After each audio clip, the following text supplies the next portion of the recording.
Howdy, sir. How are you? Hello, I'm Hello. good. That was a bit of a bosh. Wow. What is going on here? Are we No having fade, like a? no fade out of the music, no fade out of the lights, no slow curtains open. Just boom. You know what's crazy? Hold on a sec here. Well, it ain't me. Where I'm having like major echoing. Oh, What is going? This is really weird. This is really weird. I don't know why it's doing that. I'm just have you got YouTube playing in the background? So it no started up a YouTube now. no. That's Have you YouTube's. got your echo cancellation turned? Turn it off, then back on. Hold on a sec here. And the cog. We sometimes have to do that. But I can turn mine off because Oh, maybe. I don't actually need it because I've got headphones on, so you don't need echo cancellation if your headphones. I'll turn mine off. Okay. I think that's a lot better. Yeah. Yeah. Okay. That's what it is. Okay. Maybe not. No, No. that's still it. Oh shit. Okay, hold on a sec.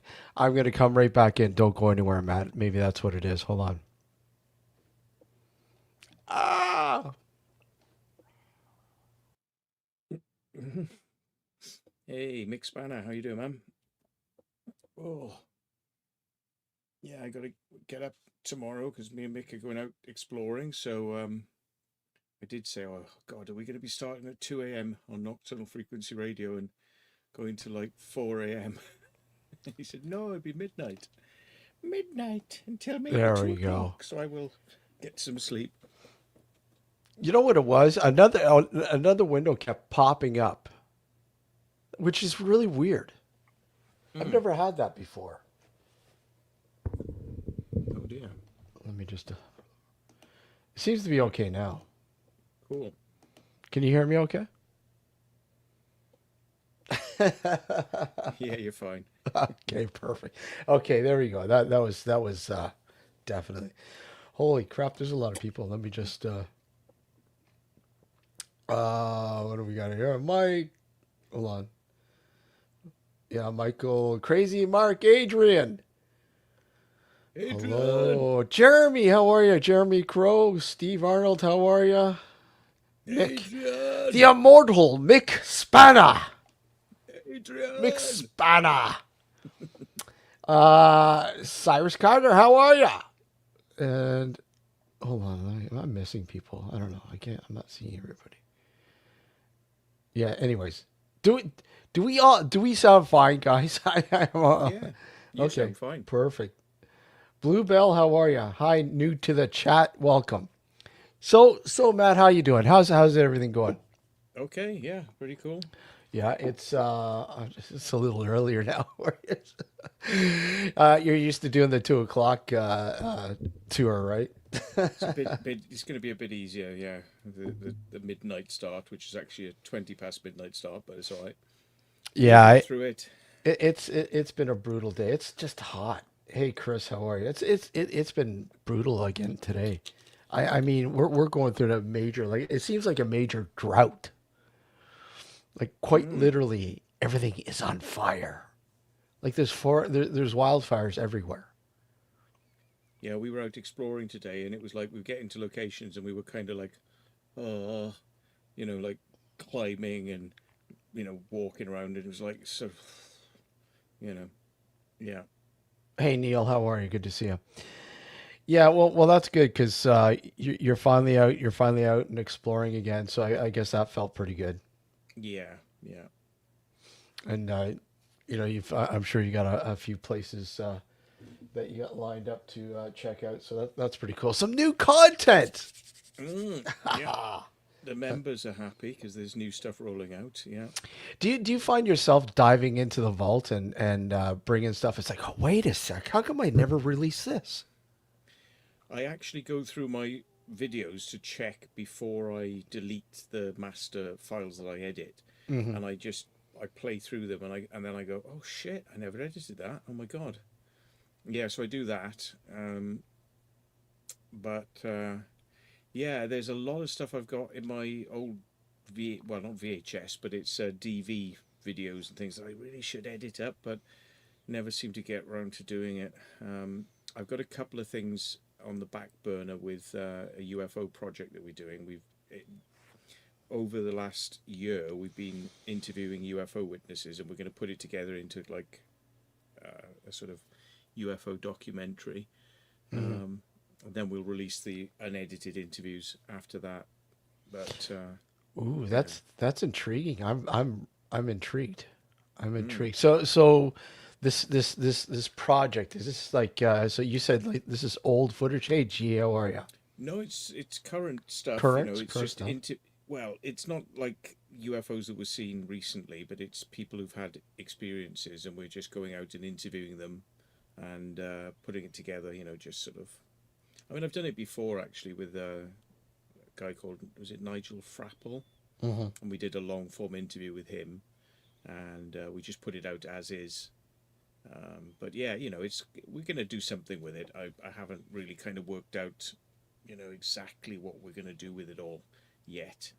But we might sort of format it a little bit more like a TV cut, sort of just to keep it flowing, Yeah, yeah. because I'm a big fan of long form interviews, but I think that maybe we should sort of cut it into something a little bit more sort of bite-sized bits for people, and if they want to watch the full thing, they can watch the full interviews as well. Then, Yeah, I think the attention span has shortened uh, now with things like TikTok and everything else. It's like I can't watch this long thing, and you find people only watching like 5 minutes, and then they just I'll watch it later, and they never get back to it or whatever else.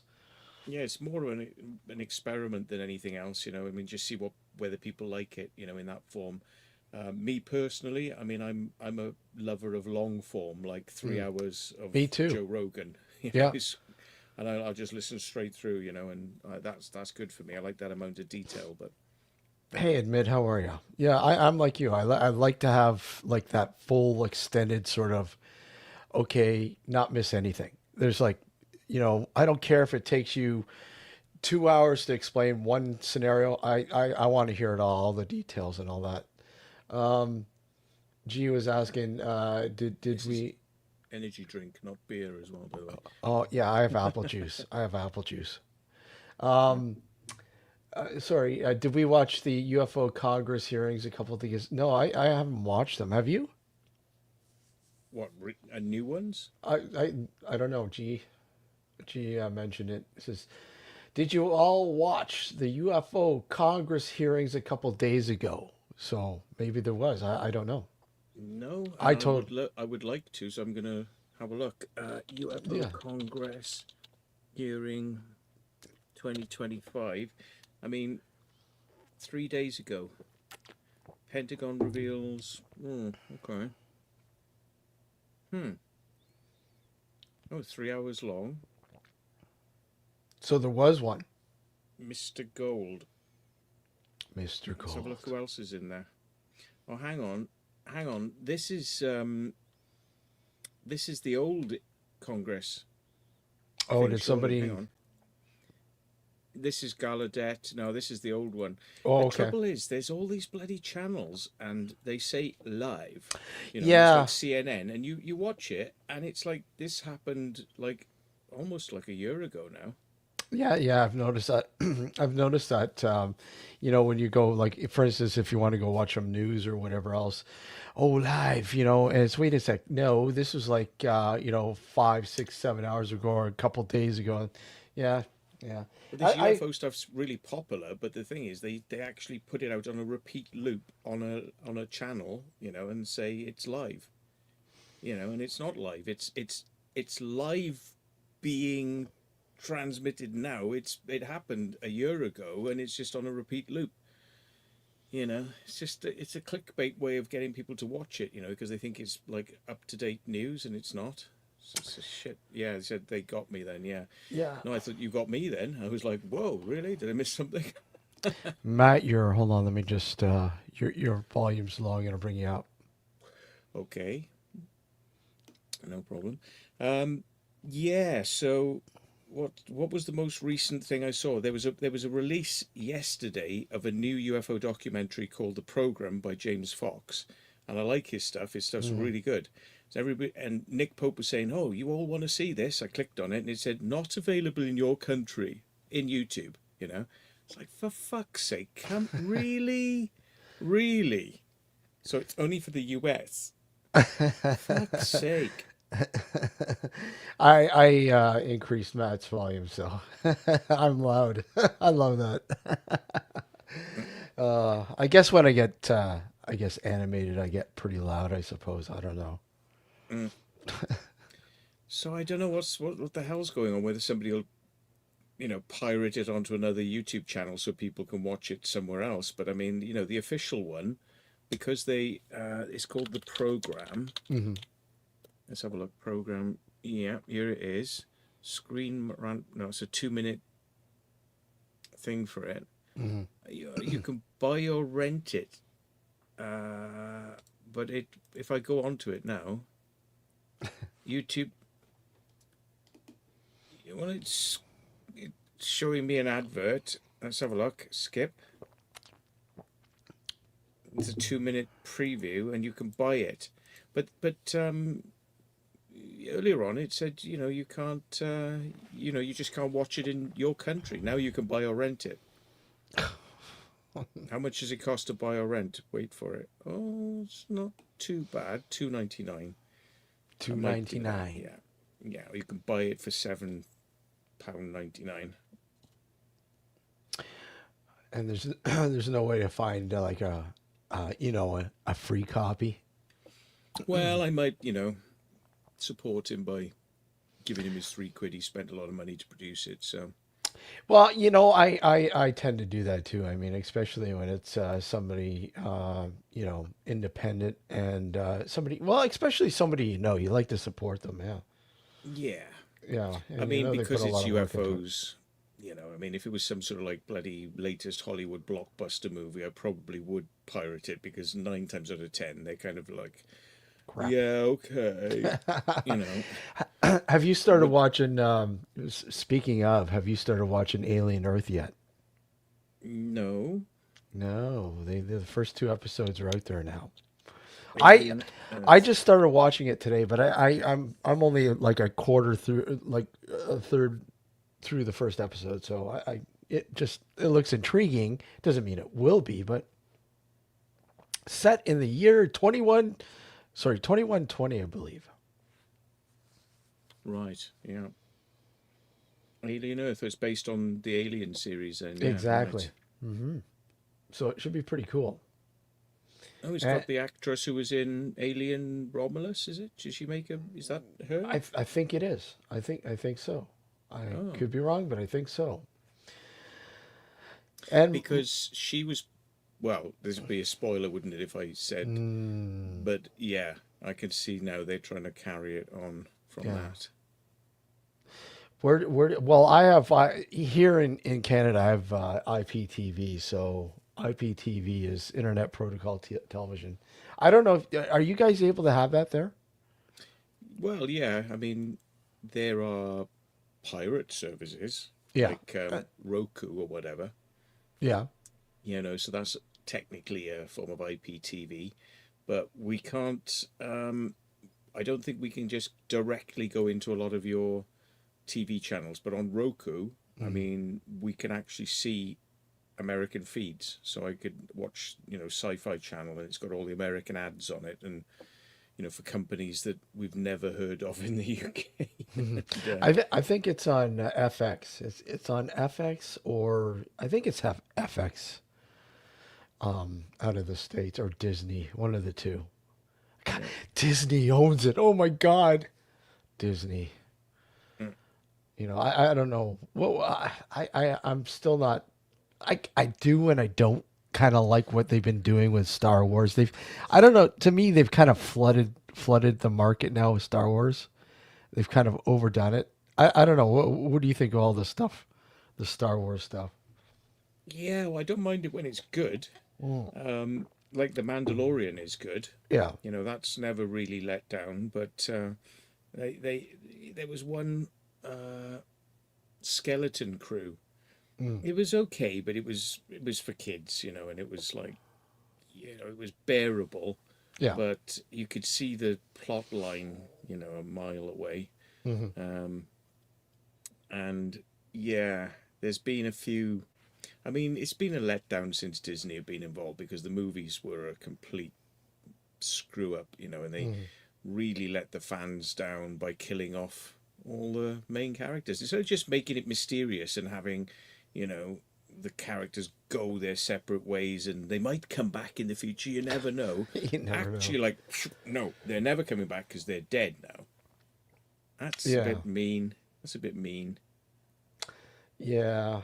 Well, well, I know with Disney they have this what they still love their vaults, right? A movie comes out, does the circuit, and then it goes back into the Disney vault for like 10 years before you can own a copy of it. But I mean, I obviously that's a little harder now that, you have a lot of digital sort of things out there, I want to say digital copies, but I mean, I don't know what their sort of direction with that is now because I remember for years, some of the popular things you can get in their catalog because they wouldn't release them. I know a lot of MGM stuff when they bought out MGM, they were like throwing them right into the vaults, you know. Well, I think they used to do that, but then I think they had a change of heart, and a lot of the things come out now, and especially if they're not going to do well, they go straight to video or straight to sort of you know pay services and things, because they need to make their money back. Especially like the Star Wars stuff. I mean, I think that all came out, so Mm. it wasn't hidden away. But it's just the quality of Disney stuff, and especially like because they're so bloody woke, they're trying to reprogram the world's children to want to become transgender and Yeah. Uh, outrageous. Really, I mean, people don't want it. People are rebelling because they're cancelling their Disney subscriptions and they're not going to watch the Disney movies. And oops, yeah. shit, I hit a key. Oops.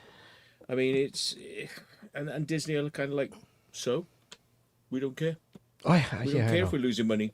Yeah. still going to program you with all the shit, like the W- woke stuff. We're still going to do it tough. We we make up for you coming to our theme parks. Yeah.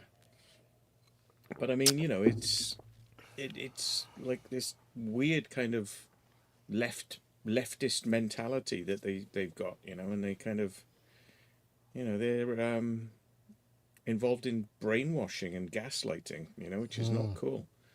So Neil says too many watered down reboots these days. Yeah, yeah, absolutely. Yeah, it's really too bad because I, I don't know about you, but when I remember seeing the first Star Wars in the theater when I was a kid, and it's like yeah, nothing has ever beat that sort of feeling after you see that movie in in the theater when you were a kid. It's like wow, this was just it was totally different. And when you look at it, it was just like a a futuristic western, really. All right, but I mean, and that's what it was based upon pretty much. Let's just update the western and make it sci-fi. But it was awesome. It was like wow, this is I've never seen this before. This is so cool, right? and I still think, those movies have a charm which is, still it still works, even though it didn't have, CGI in it, and Hmm. it worked because the thought that went into it, there was a lot of thought went into it, and the practical effects, they pushed it to the absolute limit of what you could do, and it was great. Whereas Hmm. now it's kind of like we can have whatever we want, so let's go crazy. And it's like the amount of special effects doesn't make up for a good, if the story isn't good and you don't believe in the characters, and you go, why is they doing that? And you have these moments watching the Star Wars movies, like, like yawn. I really want to know about the politics of the empire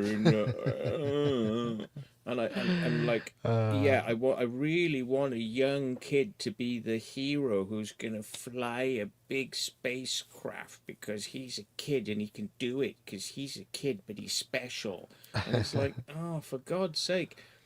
I mean, Luke Skywalker wasn't a little baby, was he, when he went to, fight the Empire and sort of leave home. But then they got to like, oh, but we've got to make it for the kids. So we've got to have a little kid, and he's going to fly his big spacecraft, and he's going to be the hero. And it's like, oh no, just what worked in the first movies? It was adults fighting bad guys. You yeah, know, yeah.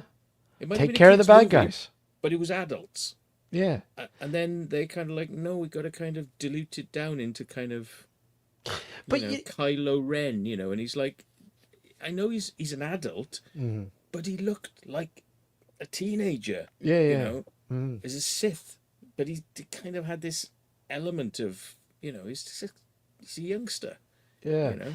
I mean, even even the bad guys were cool. Mm. They were cool. Like even though you're rooting for the, well, I know most people are rooting for the good guys.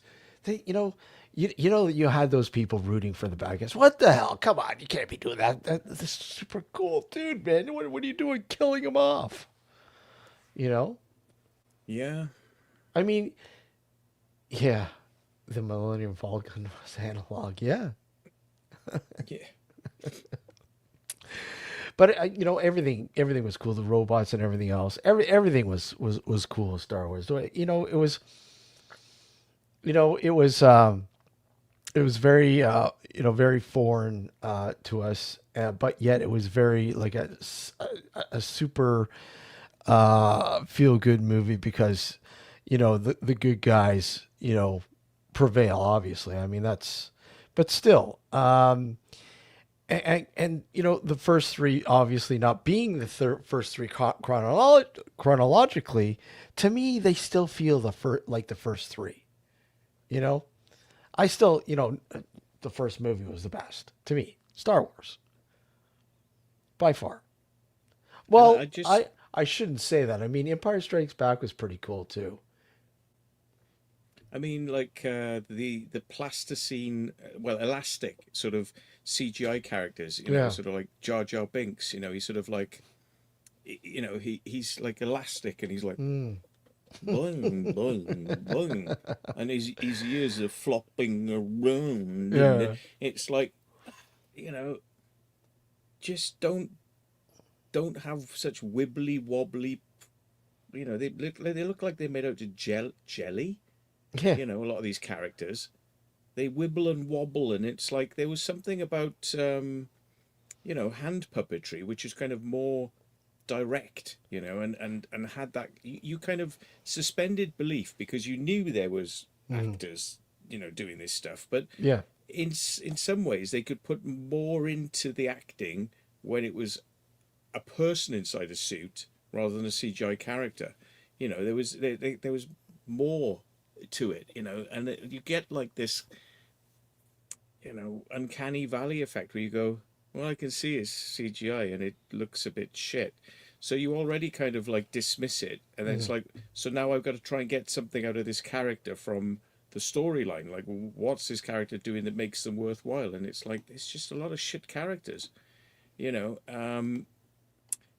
Yeah, there was the Italian long nosed little flying guy, and he's like, hey, what are you doing, and I'm gonna, and he's hovering around going, "Bleh," and his nose is going blah blah blah blah blah because it's elastic, and it's like, I just hate this guy. I hate this character.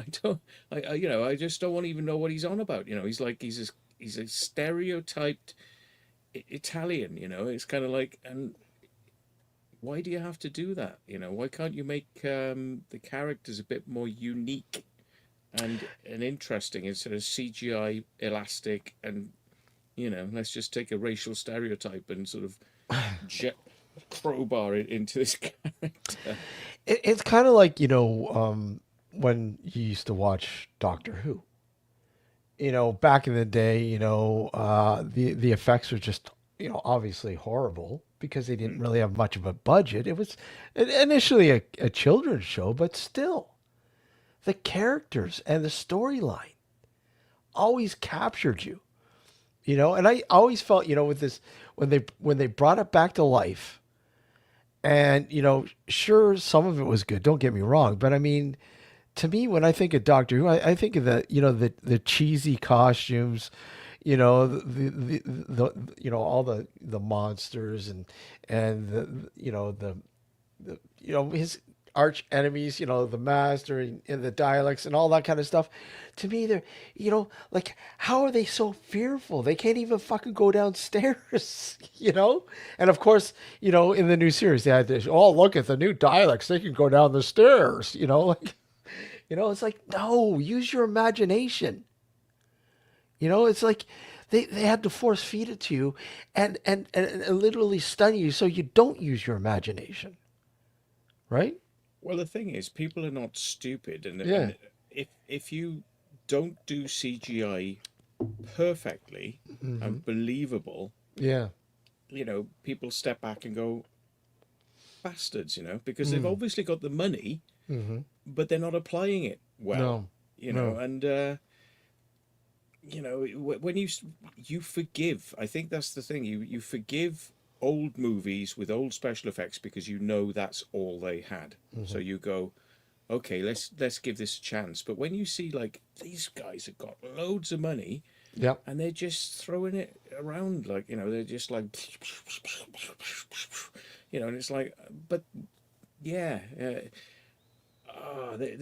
in the Star Wars movies when there was like hundreds of people fighting with Mm. lightsabers in a scene, Mm. and it was just like, it was just like,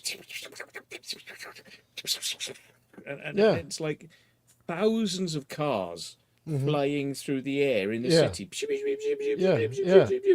and then they got 10,000 kind of like senators Hmm. in a room, Hmm. and they've all sitting on these like floating Yeah. things, and it just looks like a cloned effect. Like Yeah. it's just like, Jesus Christ, do you have to have 10,000? Yeah. Yeah. We can't Is see it them. necessary? Yeah. Yeah, we can't see them. It's like 10,000 things going on that we can't see. It's like 8K. Matt. We can't. Our eyes can't perceive it all. What's the Yeah, point? yeah. Right? Yeah, it's just yeah. Like why? You just overdo. Oh, we're making this grand. Everybody's gonna love it, but it's too convoluted, too confusing, and too busy. And why? There's no point. There's I absolutely mean, no point. Just get to what you want to do. R2D2 didn't have to speak to get his emotions across because Yeah. he could make noises that let you know whether he's happy or sad Mm, through the noises, you know. yeah. And now you've got characters who literally have to like lay it out for you and tell you what is going on and their emotions and like Jar Jar Binks. He's like oh, I'm not happy with this. It's like, Yeah. well, I could tell you wouldn't be fucking happy with it if you just looked a bit frowny. You don't have Exactly. to tell me, you know. It's like you're being spoon fed like you're an idiot, like you Hmm. can't get it unless I tell you, you know.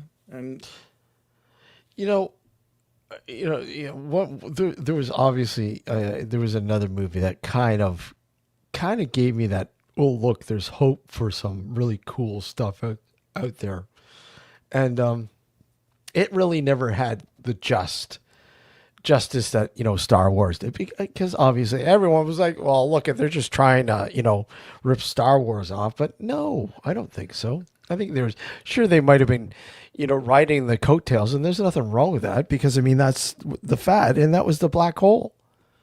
mm, I absolutely enjoyed that movie. yeah, it was good, You and know, they managed to get across the kind of emotions of these robots. yeah, You felt sorry for them. yeah. You felt sorry for these poor little robots that seem to have like they seem to have souls. Spaceballs, yeah, that's Yeah, classics.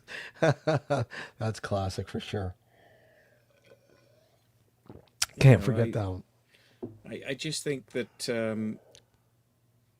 George Lucas, even though he said, "Oh well, the Star Wars things were meant to be for kids," but a lot of adults were watching them, and they kind of when he made the next lot, the next three, Mm, because he did the first three which were out of sequence, and then he did the next three. He said, "Well, this is for children." yeah. And at expense of adults who are going to watch it, who are going to find it, you know, a bit shit. Whereas the first three were kind of believable. Yep. You kind of you could invest in them. Whereas this is just like kid grade logic, going Hmm. on here, in this stuff. And Yeah. like Mark Hamill said, he said, Why am I drinking this milk out of the breast of a bloody, squeezing it out and going, and it's like, Jesus, why do you have to do that? It's Oh, that was a good show. Crazy Mark. I preferred Red Dwarf. That was a classic show. I love that show. That was another, great show. A whole different, I think, sort of audience because of its the humor that came with it. But I loved it. I think one of my favorite episodes was what was it called? Backwards World or something. I think it was called where everything was backwards. Oh, I have to watch those again. It's been such a long time. Did they? they're doing another Red Dwarf now. I think they're filming a new series or something of it. A couple That's of what I specials. was gonna just ask that. I heard that they were bringing it back, or like you said, a series of specials or whatever. Is it? It's all the same actors, right? Yes, yeah. Yeah. I mean, I don't know if you'd be able to do Red Dwarf without those same actors. I mean, it'd be hard to kind of get that feel again. I think. I mean, those guys were, those guys made those characters. Yeah. I mean, it's become harder to kind of, you know, make stuff like that. It's either Netflix want to do these things these days. They want to sort of produce like this high end CGI type stuff. But I mean, it was just a kind of it was cheesy, and you forgave it because it was cheesy, Yeah. And but it was the comedy. That's what you went in for. You went in for the comedy. The sci-fi elements of it were just a kind of like a silly backdrop, so you didn't care if they didn't look correct or were far-fetched. But you know when things are trying to kind of convince you that they're, oh no, look how good we are, look how good the special effects is, it's like, well, concentrate on the story, don't worry about the special effects so much. If the story's good and people invest in it, you could get away with cheesy special effects. In fact, you could actually all the milk it. time. Well, You yeah, could. like again, like if you can make it, where somebody is really going to like really imagine, and really give it to them with the storyline and the characters and so on and so on. Yeah, you really don't need the CGI or anything like that. I mean, that just adds to the essence, obviously, of already a strong storyline. Yeah, I mean, You know? Babylon 5 didn't Yeah. have incredible special effects, and I mean, in some ways, Deep Space Nine and The Next Generation, there was a lot of television quality Mm, special effects, mm, which when they put it into HD, you mm. could see how bad they were, so they redid Yeah. some of them. But I just don't think it mattered. It really didn't matter when it was shown on television. You were like, "Wow, great story," and a lot of it was to do with the characters. It wasn't about the full-on special effects, and I think they could get away with making the 1970s Star Trek again in the same quality, as long as the stories are good. And you could dispense with having to have all the CGI. You could actually say, look, we're going to make it like we made it back then because it's kind of like reliving the past. And people would like it. They'd go, well, they haven't got the budget, but the stories are good. And I like that. But it seems like they don't, there's no kind of appetite to kind of do things in a classical sort of old style, with lesser special effects. It's like unless This they got like £100 million budget for the series or something, they're, oh, we can't do it. It's like, well, nostalgia, yeah. yeah. Nostalgic. I mean, they're kind of doing that. Well, they kind of did that with what was it? Discovery? Was it Discovery? Mm-hmm. Am I thinking of Bold New Worlds? Bold New Worlds. I think that's what it was. Brave New Worlds. Brave New World. Sorry. They kind of went back to that sort of, the '70s sort of style. That the year because it was Pike, right? Yeah. And they kind of give you what it was like. If the series had kind of went in a sort of an altered sort of direction than this the original Star Trek series went. So another series I really thoroughly enjoyed, and I obviously didn't have the budget, but I mean, and the effects were kind of, we're talking about models, but you know what? It was a great series. Was Space 1999? Mm-hmm. You know, I mean, they had a pretty good storyline going on there for the most part, and the characters were pretty cool and everything else, and Yeah. And I mean, like UFO, Jerry UFO. Anderson. Oh, that was great. I They were. mean, you know, you loved the stories. I mean, Hmm. the UFOs were just these kind of like Yeah. things, and it's like, yeah, they got away with saving so much money, and you forgave it because it was just good stories, and it's still entertaining to this day. You don't mind it. They were talking about human abduction, like animal abduction, or sorry, human mutilation. Hmm. Back with that series, I'm like, I remember rewatching and going, there was an actual episode when they start talking about human mutilation because of the aliens, and I'm like, wow, this is groundbreaking because I mean, it became such a big thing. Years later, I mean, who was ever talking about that kind of shit back then? Like literally nobody really, except for the government maybe. Hmm. But yeah, that was yeah, exactly. It was so advanced. It was a great series. Yeah. Yeah, I loved and it. The Prisoner, which Mm. is they tried to do a reboot of The Prisoner, and it was like they tried to be too clever, Hmm. and um, there was so much weirdness in the original one, it was never explained, and it didn't really matter, that you didn't understand where that ball rover came from and what it was about and how it worked, and why was it there. It's kind of, you just went, oh, that's cool, yeah, great, get on with the story then. And it was all interplay of the actors, really. I mean, they were probably working on a fairly limited budget as well, you know.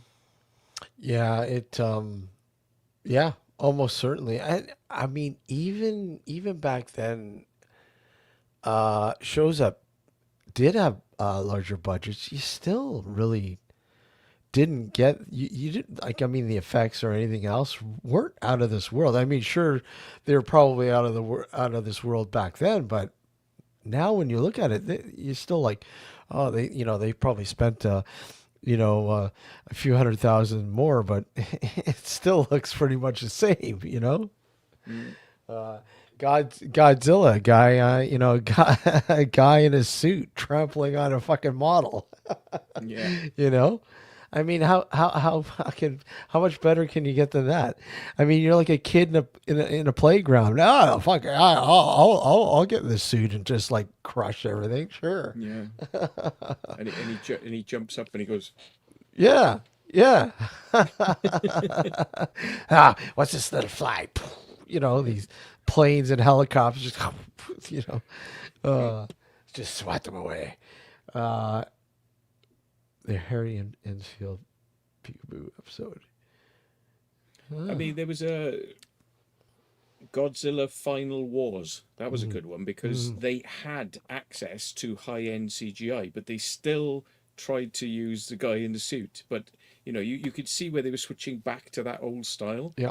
but it was like mixed in with, they could tell, oh, look, they have got the special effects. But when it comes to actual Godzilla, they go back a little bit to being a bit more cheesy, but with, you know, some special effects in it, Yeah. but it's still the old. But the thing that drove that was it was just so high octane, and the story was good, Hmm. and the characters were over the top, and you just really liked the mood of it, and I thought that worked. Whereas there was another Godzilla where they tried to go really good on the special effects, Hmm. which was uh, it was like a sepia tone. Mm. That's a more recent one. Do you know the one I mean? Where they sepia tone one, and it was again they Yeah. trying to make it more realistic, but Mm. failing because it wasn't there wasn't that pace and storyline there. It was kind of like, oh, this is a bit more of a gritty Are look, you talking about Shin Godzilla? Is that the one you're talking Hang about? on, it's the more recent one. Let me bring it up, find out which one it is. I could be wrong. I don't know. I think they kind of that was gritty. I liked it for what it was. One of the better Godzilla movies that they've come out with in a while. But if that's the same one you're talking about, Yeah, it might be Shin Godzilla. Yeah, mm. I yeah. really enjoyed Godzilla -1 was good. I enjoyed that one. That that might have been. Hang on, let me try that one. There's a Godzilla -1. Is it this one? Godzilla -1. Yeah, Actually, that's the got pat mm. better reviews than the other one, the the story, I Godzilla. think too, right? The story was because they go back to pretty much what is it? World War Two, or is it World War That's One? right. Yeah, Yeah, and they kind of give you the origin sort of thing, and it's really neat how they do that, and they make it more human. They center on these the circle of characters, and how this affects their lives, and I don't know. I kind of liked it. I thought it was a pretty cool flick. I mean, some like the Americanized ones are just absolutely horrible. I don't like them. No, never did. yeah. Starship Troopers was kind of a piss take of itself, but it Yeah. worked really well because again, it was hyper cheesy, Yeah. but you kind of went, oh, cool. They're actually trying to do something really weird here. And, we kind of made it believable because it was like propaganda. Like, you Hmm. want to be part of the army, you want to go fight in space, Yeah. be part of Space Force and stuff. It's like all this sort of advert quality to it, and it worked because it was like, wow, dystopian future. It's kind Yeah. of trying to brainwash people. This is how they would kind of do it. Yeah. District 9 And was pretty cool too. District 9 was very interesting Mm. because they filmed it handheld Yeah. and then had to put the special effects in afterwards, which made it incredibly difficult for them to do. Yeah. But they stuck through it and did it. Whereas where a lot of Hollywood and Industrial Light and Magic would have like crane arms that go through a shot and then can mimic that shot several times, Yeah. so they can mimic it and then they can put the special effects in afterwards. Well, they didn't do that with District 9. They literally just did it with actors and ran through pretending that the characters were there but doing it in real locations. So you imagine how painful it is to have to like cut out the actors, rotoscoping they call it, where they cut them Hmm. out and then put the characters in. That is the hardest way to do it possible. And they Yeah. just said, fuck it, we're doing it that way. I want it done that way because I want the characters running through real scenes and we'll just pretend that the alien is there. And don't worry, we'll put it in later. That's fucking hard. It's hard, and but you kind of get a more realism with the characters, right? I mean, they're actually going through the emotions, and it's like telling somebody, you put them in a house, and you don't tell them that there's somebody else in the house, and they go through the house and somebody comes out and scares the shit out of them. You get that authentic sort of like you really get the authentic sort of feeling with the movement of the characters and the fluency of the characters. Yeah, absolutely. It's super hard, but you know what? When you do it right, it's absolutely amazing. I think Weta were involved in District 9 and Weta were Lord of the Rings. And I think they stand out as being high craftsmanship, Hmm. really high craftsmanship, attention to detail. Whereas Hmm. Industrial Light and Magic, a lot of the time, they just go, ha, that'll do, you know, quick, get it out, quick, and it's People you won't can you can notice. tell it's not as good. Wetter up here, Industrial Light and Magic kind of down here now. And I think, well, they bank on it that, well, you know what? There's only going to be a handful of people that notice any of this stuff anyways. Screw them. Who cares? Right? Yeah. And I mean, some people, well, I've watched this movie 4 or 5 times, and one thing I noticed, yeah, I start to, pick up the flaws. What? You didn't pick them up in the first viewing, right? But it's funny, yeah. You pick up a lot as the more you watch it and go, wow, how did I miss that? But yeah, District 9 was, yeah, I really enjoyed that. I need to sit down and watch it again. That was been a while since I've watched it. I thought they were going to make another one, but I guess, or no, they never did they? Well, I don't. there's a missing movie from Neil Blomkamp, but he said it was too. He wouldn't allow it to be released because he said it was too.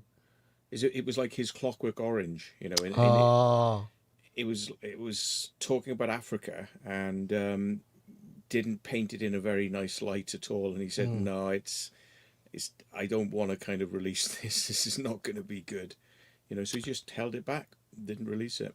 would be a video nasty. Mm, Banned, banned. yeah, Well, and it becomes lore because I mean, people who really like that director or whatever else, they're like, well, I want to see that movie. It's got to be there somewhere. This guy's, and people hunt line, high and low for this stuff, and they never find it. And then there's a pirated copy out somewhere, or some bootleg copy of whatever. Somebody releases it. I got a copy of it. I worked on the set. Guess what? Yeah, uh, yeah. I mean, for years, you couldn't get a really cool copy of. I don't know if you ever remember the movie Michael Mann's The Keep. Yeah, which I've got a copy of up there. Yeah, did you get the new Blu-ray release? Yes. Yeah, wow. You had to wait forever to get that, like a I proper copy of it. It was not released on Blu-ray. It was not remastered from the No, original. It no. was it was done off a laser disc and Yeah, enhanced. Yeah. yeah. So I mean, this was definitely great to see that. I mean, that's a lot of people. The Keep. I've never seen that. Wow, check Mm. it out. It's you know what? It's such an eerie flick. Yeah, it's got that Yeah, the feeling of dread in dread. it. Yeah, Yeah. great movie. Great movie. Love it. Um, and I mean, but those are those are the movies that have they released this yet? No. It's like for what was it for the longest time? Blade Runner and a director's cut. Mm. They kept saying, well, there's a director's cut out there. Let's get it out there. It's like, but how's it different? Well, it's a lot different. Just everything about it is different. And that's the thing because the director's cut is how the director wanted it, Mm. right? I know, and I prefer the original. I don't really like the director's cut. I'll see a lot of people are like that. Mm. They prefer the original cut, right? And a lot of people just don't like what is it? I think maybe it's a pacing of the Mm. of the director's cut, right? I mean, the pacing in there keeps kind of slow. Yeah, I mean, that was the good thing about it. It didn't explain itself, and it went quickly through scenes and expected you to kind of like pick up on the flow. Whereas, the most recent, Denny Veneville, whatever his name, the new ones he's done, they're so slow and Yeah. painfully slow, and hold on scenes, and you get to see everything and what's happening, and it's like, fucking come on. You look at the original one, it was like an advert, a TV advert. It's like bing, bing, bing, bing, bing, things happening, and it doesn't explain everything. You cut from like scenes to kind of like somewhere else, and something else is going on. It expected you to kind of keep up, and fill in the blanks yourself, and the new ones are just like, no, we're going to make it very obvious what's going on, and we're going to make it Exactly. slow. And it's like, that was not what the original was like. No, another classic. I I mean, what do you think? Like, I mean, there's a movie that has quite the following, obviously, but I mean, what about that movie makes it classic? I mean, is it just the society itself, the way he paints this sort of again dreadful world? They're saying I'm a bit quiet. I don't know. I might be Oh, quiet. Might be my mic playing up. It sometimes does. 1, 2, 3, 4, 5. Hello, is that any louder? Not really. no, Uh, yeah. hold on, let me see. Oh, you know what StreamYard does? It fucking has a habit of turning my sound down. It's Oh, I've got probably it. that. Hang I've on. got it right up. Yeah, hang on. Let me just. It turns my line level down. Mm. It's always done it. Hang on. Headset microphone. Oculus. Why am I? No. Hang on. It's picking me up in the Oculus virtual audio device. What the fuck? What's going on here? Levels. Oh, it's turned it right down to 13. There we are. Let me turn it There back up you to go. 53. There you go.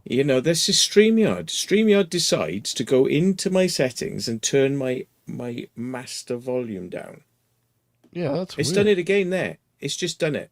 Really? Yeah, hang on. Look, I'll share my screen with you so you can watch the bastard do it real time. Uh, Okay. Oh, whoa, whoa, whoa. Hang on. Whoa, my graphics card just reset. Am I still with you? Yeah, yeah, we're good. We're good. My graphics card just reset. Uh Fuck's sake. Oh, StreamYard now is just a black fucking screen. What? oh. Oh, Oh, quick, take a screenshot so Matt can see this. Hold on a second. Uh, hold on. I can't even take a screenshot. Oh man. Holy shit.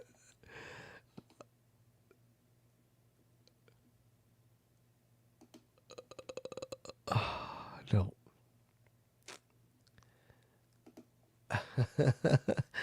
Hold on a second.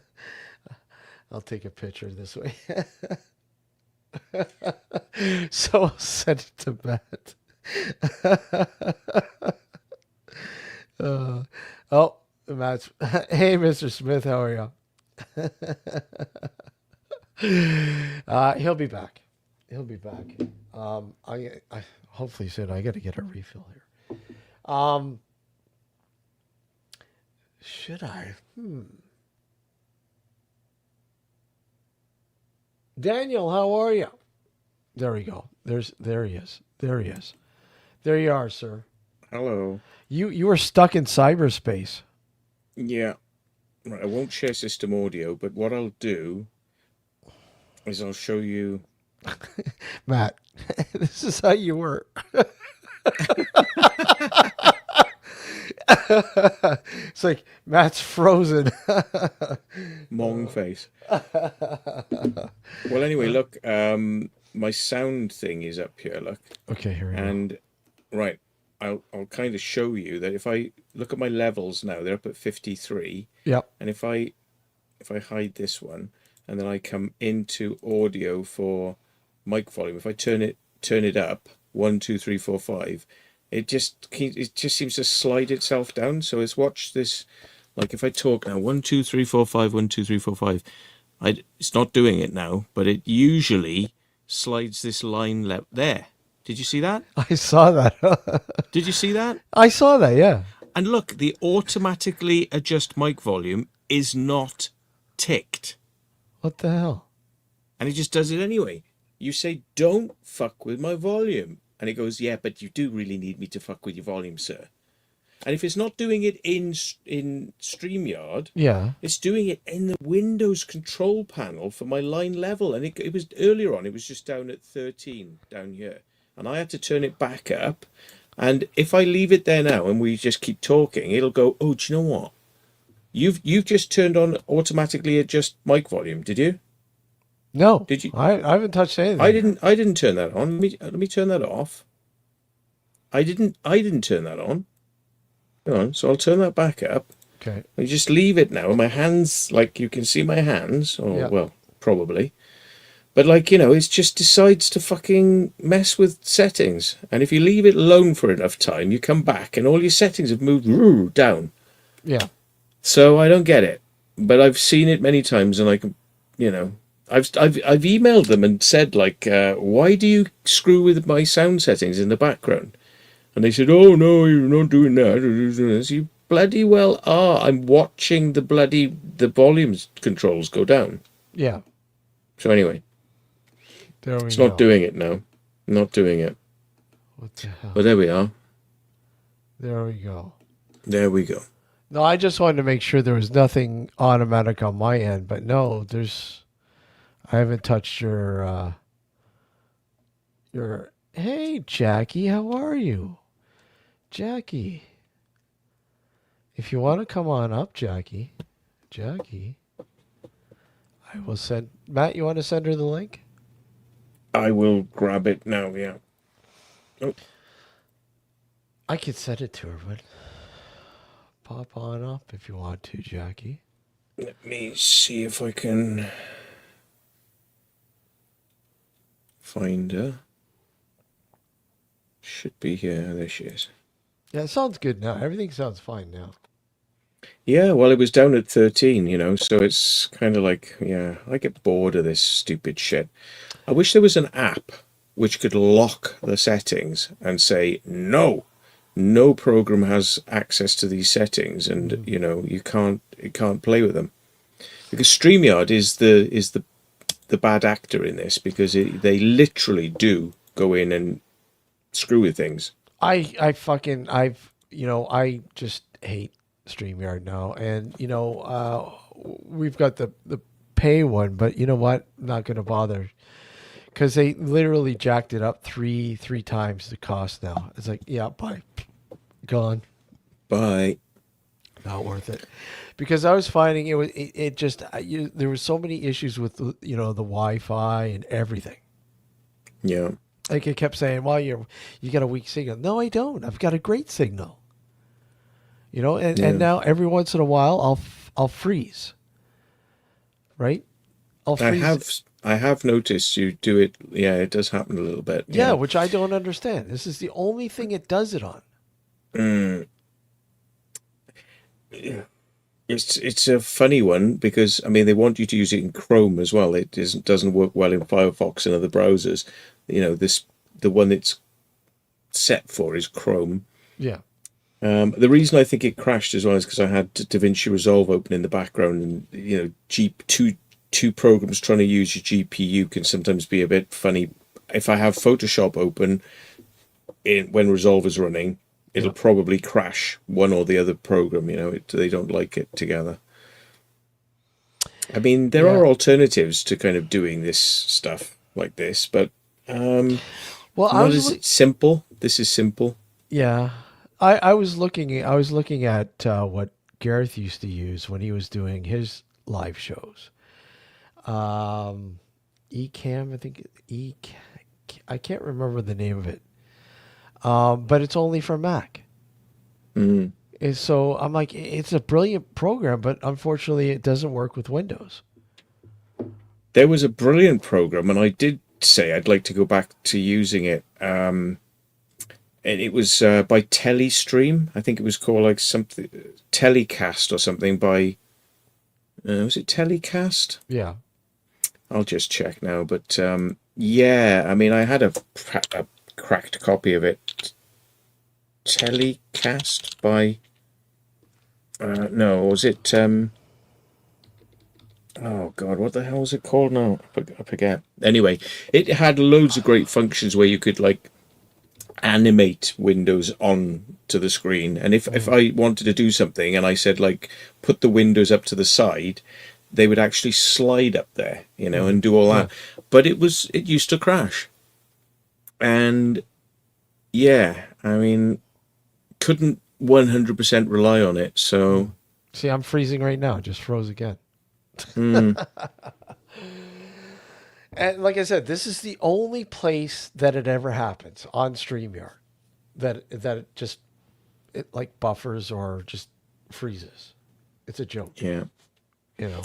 And I saw somebody saying like, oh yeah, if you're like you StreamYard, you should try this other one that's much much better, Riverside or something it was called. So I went over there. You've got to sign up to use it, and it's meant to be a paid service and blah blah blah blah and all this sort of shit, And it was like, well, how much does this cost? It was like it's double the price of StreamYard, Yeah.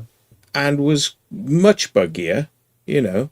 And people were swearing by it and started to say, like, you should be using this one. This is much better. And it's like, it's buggy. It's badly written. You could tell straight away. And it's just like, this is not written well. There's a lot of things that need ironing out in this. It's not good. But some people were swearing by it. And it's like, well, I know a lot of people swear by that restream.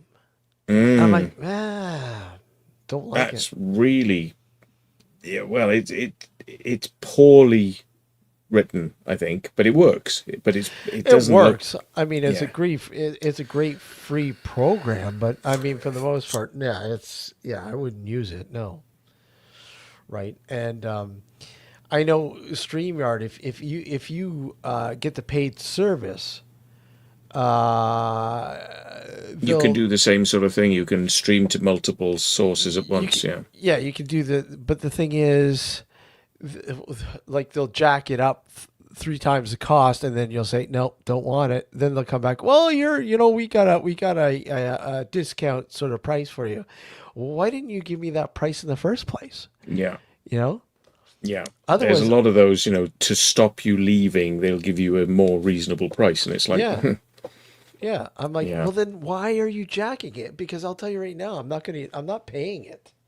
yeah. No, not that. That's just it's ludicrous.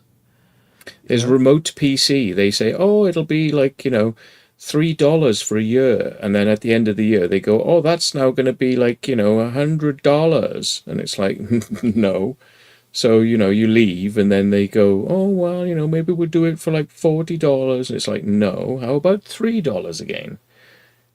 It's like I'm not a big user that's using this shit every day, but it's nice to have it, just in case I need to get back into my machine remotely from somewhere else. And it's like they value themselves so fucking highly, these companies, and it's like, no.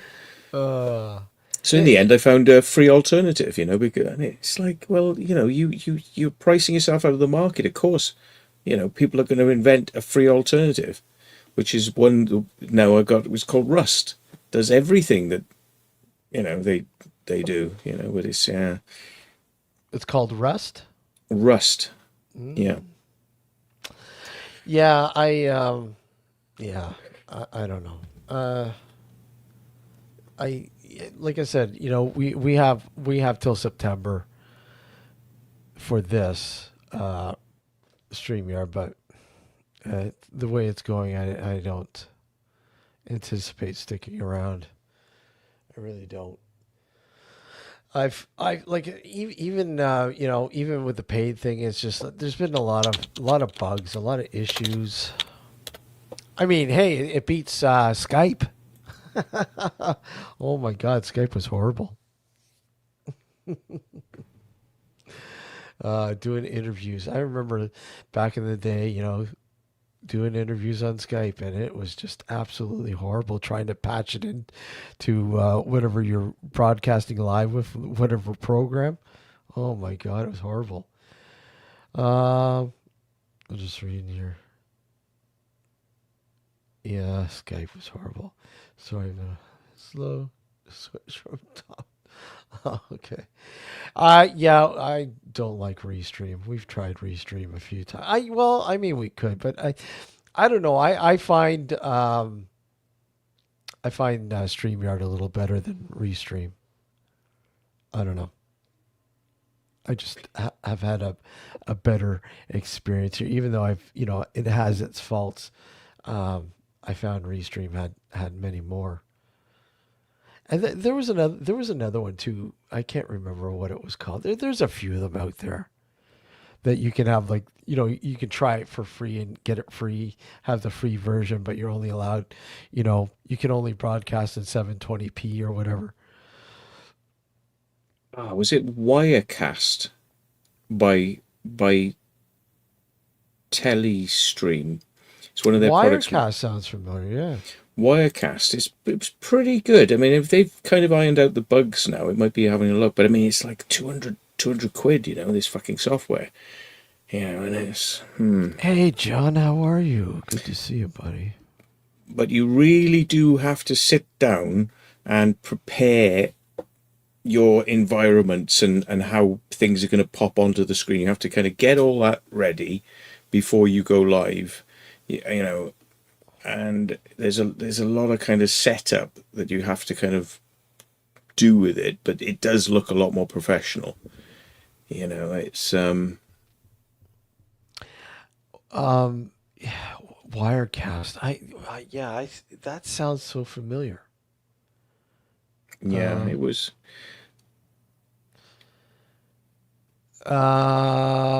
no, no rare ones really.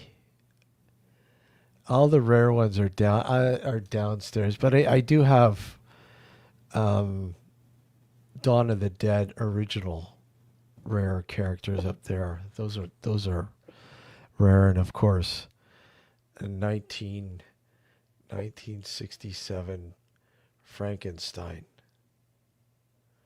right there, Frankie. See, they want $29 a month for Wirecast. So Really? yeah, For but it's Wirecast, huh? yeah. I mean, at the end of the day, they're Is it pricing worth it? themselves out of the market again because everyone just uses StreamYard, and And it's it's like, yeah, free. Like I mean, yeah, it has its limitations, but still, people are just going to use the free versions. and Wirecast Pro is, basically $40 a month. Wow.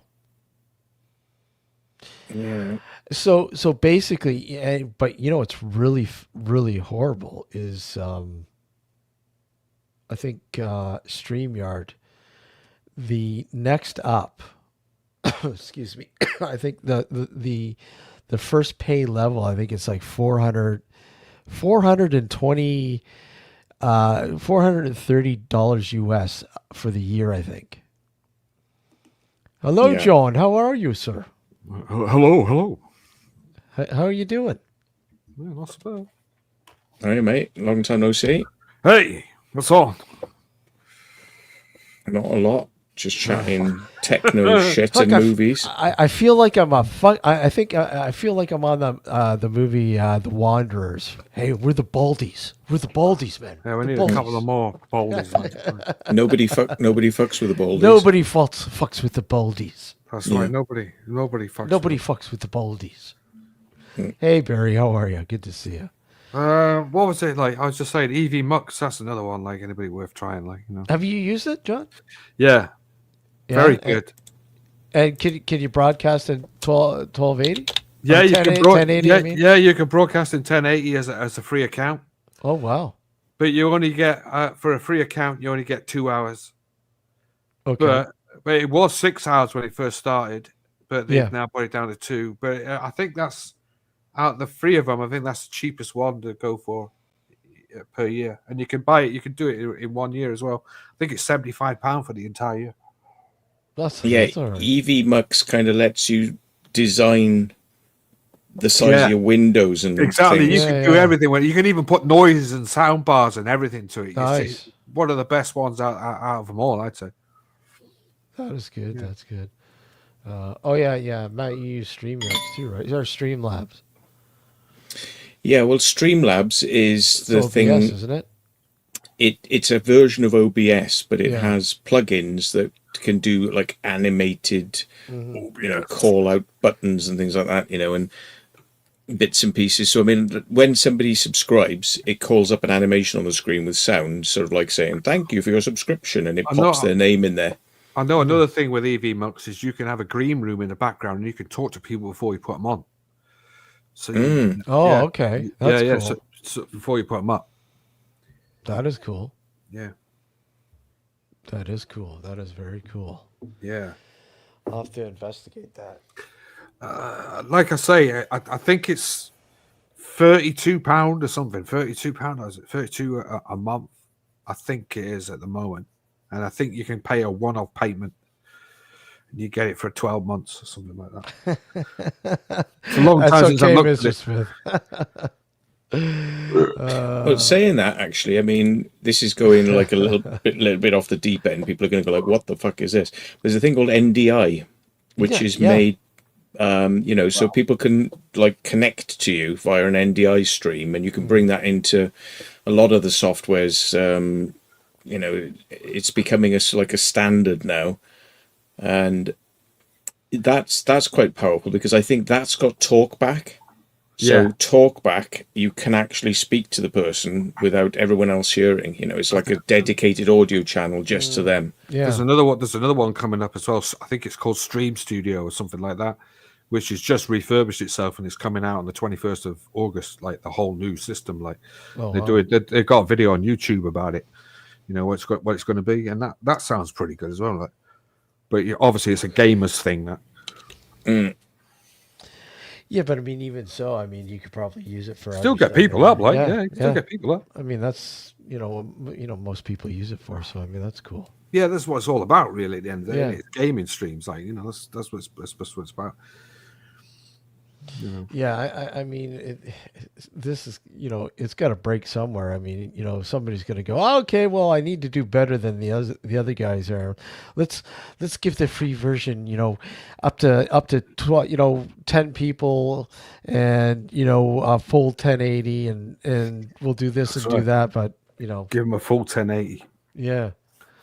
Oh well, will they introduce it to them? They'll get sucked into it, and then all of a sudden, hey, we'll hit them with a big bill. And that's it. Like, yeah, once they get you in, like, Yeah. it's like StreamYard, like, Yeah. right? I mean, StreamYard's extremely expensive. It is. It's Yeah, really yeah. expensive, but you know what? Yeah. You say bye.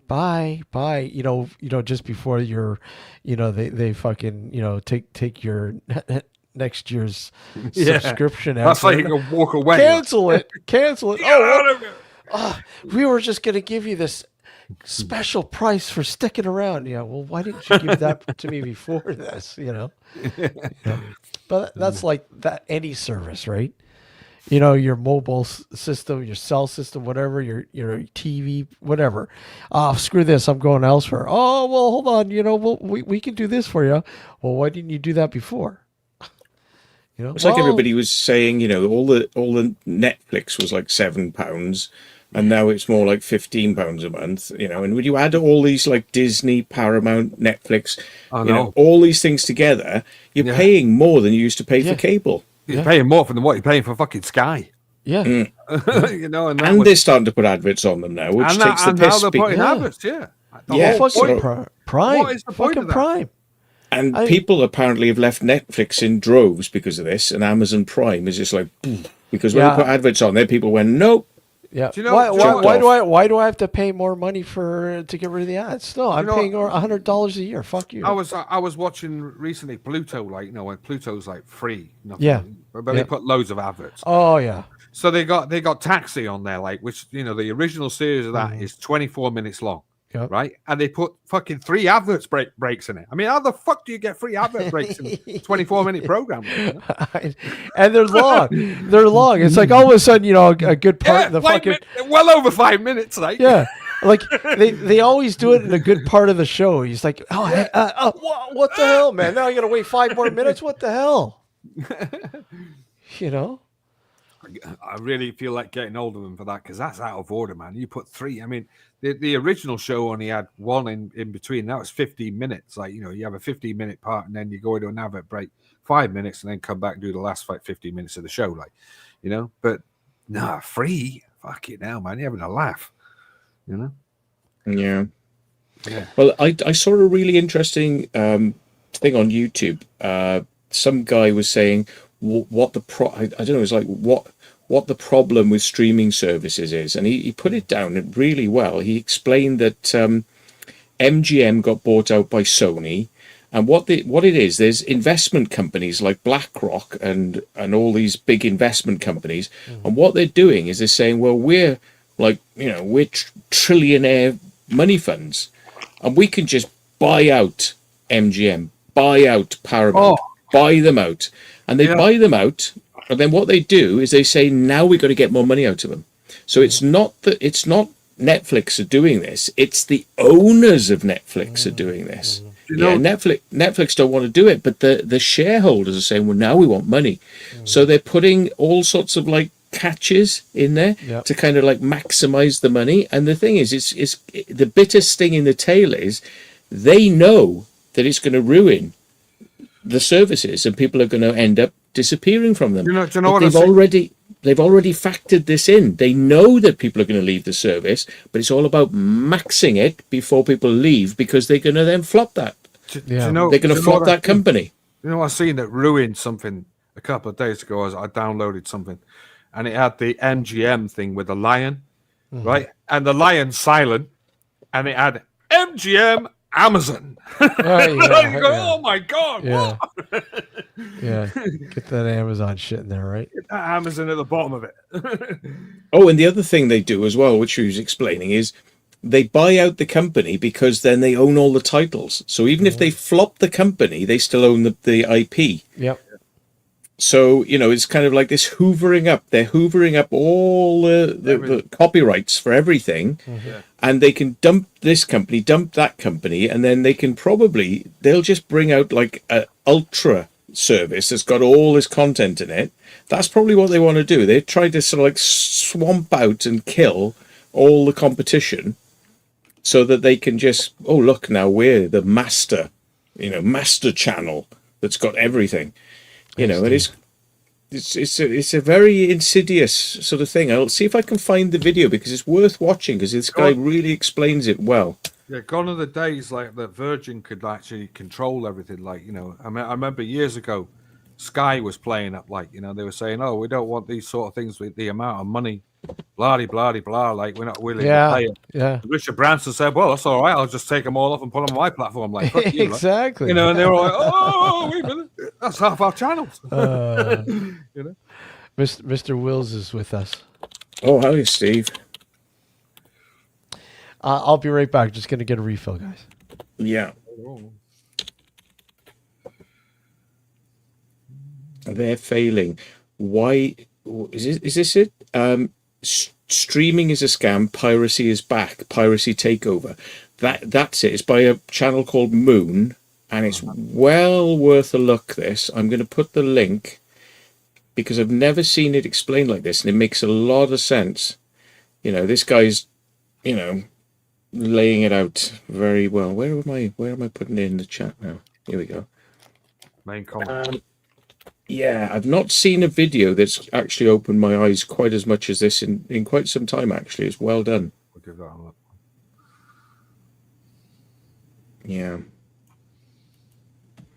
And it's called Piracy is Dead. And he's explaining why, because people are becoming so disappointed with all these services and how much it's costing. They're just going, well, fuck it, I'll pirate it. Exactly. But then he explains why these companies are getting so expensive. And he says, well, it's not actually the companies, it's the people who are buying them out to go in. How much can we fucking extract from this before we fold it? Because we own all the IP now anyway. So we don't care if we destroy MGM Studios and all these different companies. We don't give a fuck. No. And it is going to literally monopolize the industry in the end if we're not careful. It's these bloody hedge funds are buying out all the, buying everything out. I think at the end of the day, like, pirating's just the main thing, isn't it? Well, that's, I was telling Matt, that's the big worry. I have IPTV, and like here in Canada, it's you can there's no laws stating that you could stream, right? It's only if you're downloading or seeding that they can come after you. All right. Right, but here it's such a gray area that a lot of the big companies don't really bother. You get the internet, you get the net service through the big company, and just use the IPTV, and bang, no issues. You get everything, right? So I mean, the wonderful thing is I got a shitload of UK channels. I love it. So I mean, a lot of them, the US channels and so on and so on. But no, I'm just getting to the stage now. Like, I just look for things on torrent sites. That's it. Yeah, I mean, a lot of people. You can watch it without any adverts. You can, it's an entire program. It's fucking there within 25 minutes, half an hour. And that's what these are based upon. Like based like VOD is based on torrents. It's amazing how it picks up all this shit. Yeah, and they're all torrent based. Somebody mentioned they were using Kodi. I was using Kodi for years. Yeah, and now I just so many problems. So many problems with Kodi. Yeah, I mean, we were saying earlier on, about a lot of these new movies coming out being like CGI hell, and the stories are dire, but they're just kind of like reboots of things that didn't, you didn't need to have a reboot or a remake of this or that or whatever, but it's kind of like they're determined, like, oh no, we're going to do it again. I mean, like Superman. I mean, how many Superman movies, how many Spider-Man movies have there been? No, just the latest one's just come out on a torrent today, like it's just off a web download. I'm hearing good things about that Superman movie. I watched it. It's a pretty good film, to be honest. Good movie? Yeah, worth a watch. James Gunn. Yeah. But I'm so wary now, to actually throw money down to go and watch a movie in the cinema because it's so disappointing. I haven't been in the cinema since the Bond film. Oh, really? Never Say Die. You see what movie again? It just went nowhere. The Fantastic Four. Well, that's exactly. That Another one. You just reminded me, man. I got to look for that. There was such high hope, and then all of a sudden. Well, I'm waiting for it. It's still at this. There is a torrent for it, but it's a HD cam, so you just got to wait a couple of months and it'll be there. I'm still waiting for that to appear. Yeah. Yeah, but I will watch that. Yeah, Right. I'll check it out. I mean, it got it was getting okay reviews, and people were saying, it's a good movie. But I'll tell you what, I was watching yesterday. That the one that came up with the MGM thing at the end was Pick Me Up, which is a new Eddie Murphy film. Mm-hmm. Pretty good. Anybody watch it? Eddie Murphy on form, classic. Pick Me Up. Pick Me Up. It's called. I'll be back now. I just need to do the do. Hey. Yeah. Watch that one. That's the one I just watched in the last couple of days. Great film. Yeah, I'll have to check. Yeah, there's a whole bunch of flicks. I don't know. My attention span is horrible. Yeah, same movies. here. Same here. I keep saying, I'll go, oh yeah, I got to check this movie. I was like, fuck, I still haven't watched it. I started watching. It's like that with TV too. I started watching the Reacher series. Right. And that's actually really good. I'm not really into Reacher. I'm not into Reacher. I can't stand it, but the TV series is way better. Wow. It is so good. I love the. I can't remember. Is that the scene where? Is that one of the scenes? Is when he's in jail, and he beats Yeah. That I'm gonna count to 3, and by the time he doesn't even count to 3. I'm gonna make you sleep. You know what? Overall, it's a good series so far. I started watching. I have about third way through the first episode was Alien Earth. Wow. That's another one I had to look at. And I've still got loads. I mean, I just finished watching Silo as well in the last couple of days. Fuck, man. And I'm waiting for the new series is coming up the end of this year, the first dude. So was this your first time watching it? Yeah. Oh, such a great show, man. Fucking right, man. It got me straight away. Like Frank said, Frank said pretty good Silo. Hey, Matt, Silo. Yeah. Silo's not bad, actually. I love that. Well, season 3 comes out in October, I think. Yeah. So give it a watch, because it took me about a year and a half to actually fucking watch it. And I love it. Yeah. What the hell happens to them when they fucking are banished? What's going on? Are they really dying? I really loved it. When she went over to the other side and she just stepped over the thing, and everybody's going, she walked away. Yeah. And you're like, fuck, here we go. Marvel films are not movies. Question. Depends on what you mean, not movies. I don't know. Marvel in general. I like Severance. That's been my biggest thing. Yeah, Severance is a good show. Have you seen that, John? No. Oh, check it out. Severance is really good. I've got to watch From as well. That's another one I've got to watch as well. I've got all seasons of that. I watched the first season, and the second season, I don't know. I can't get into it. I don't know. Earth Abides is another one I got into. Earth Abides, I heard that was pretty good. Yeah. Yeah. Severance is that's a mind fuck. Oh, I'll have a look at Severance. Yeah, it's so cool though, and hey, you can't beat fucking Christopher Walken. Exactly. Such a cool character. The guy is off the chart, isn't he? Oh yeah. You're right. Anything that guy does, man. Oh, he's looking old these days, though, isn't he? He's in his 70s, isn't he, or something like that? I enjoy It Mr. Walken. Yeah, I mean, it's the closest thing that's come to kind of what the feeling I get when I watch The Prisoner, Severance. it's kind of got that you don't know what the fuck is going on. You're talking about the original Prisoner series, right? The original Prisoner, yeah. Okay. You know, it's like there's just such a sort of weird sort of world going on that doesn't make sense. You know, inside that universe, and then of course. Then they go back home and it's like everything's normal when you're back out of there. But when you're in it, it's like, what the fuck are they trying? What's this about? You know, what are they trying to achieve? You only understand like, you know, stuff like Prisoner, like when you've watched Danger Man. Oh yeah, fuck, you know, I seen that. I mean, I had Danger Man like for fucking ages, man. It took me ages to watch it as well. Like, you know, it's fucking really wow. I forgot all about that show, man. Yeah, I mean, it's proper old school. That is. You know, everybody kept going on about the original Twilight Zone, but you know what? I liked the Outer Realm. Outer Realm. Or sorry, the Outer. What is it? The Outer Realm, right? Outer Limit. Outer Limits. Sorry. Oh my God. Limits, Where am I getting Outer Realm? Yeah, I've got Outer that. Limits. The original was. Even I'm watching more that at the fucked up. moment. Like Outer Limits.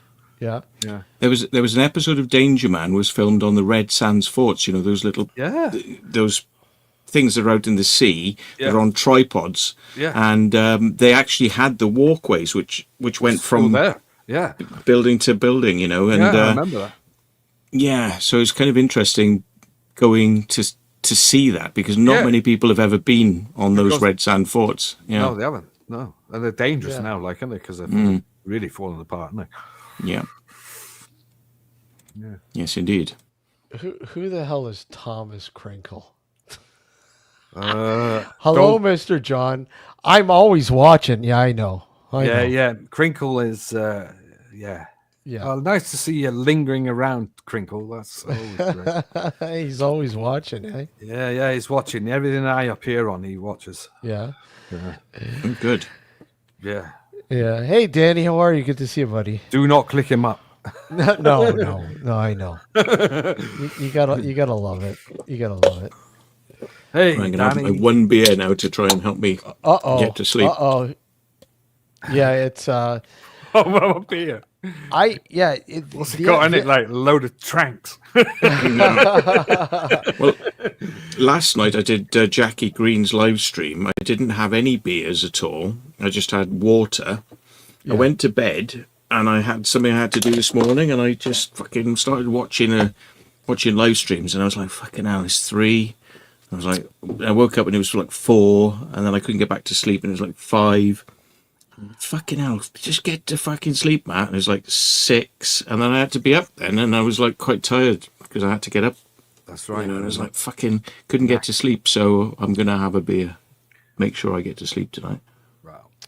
There, I can't think. What was it? What was that? The episode where? Oh, what the heck was his name?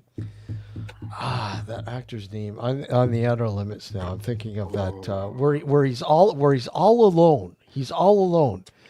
Now here's trouble. Hi, Jackie. Hello.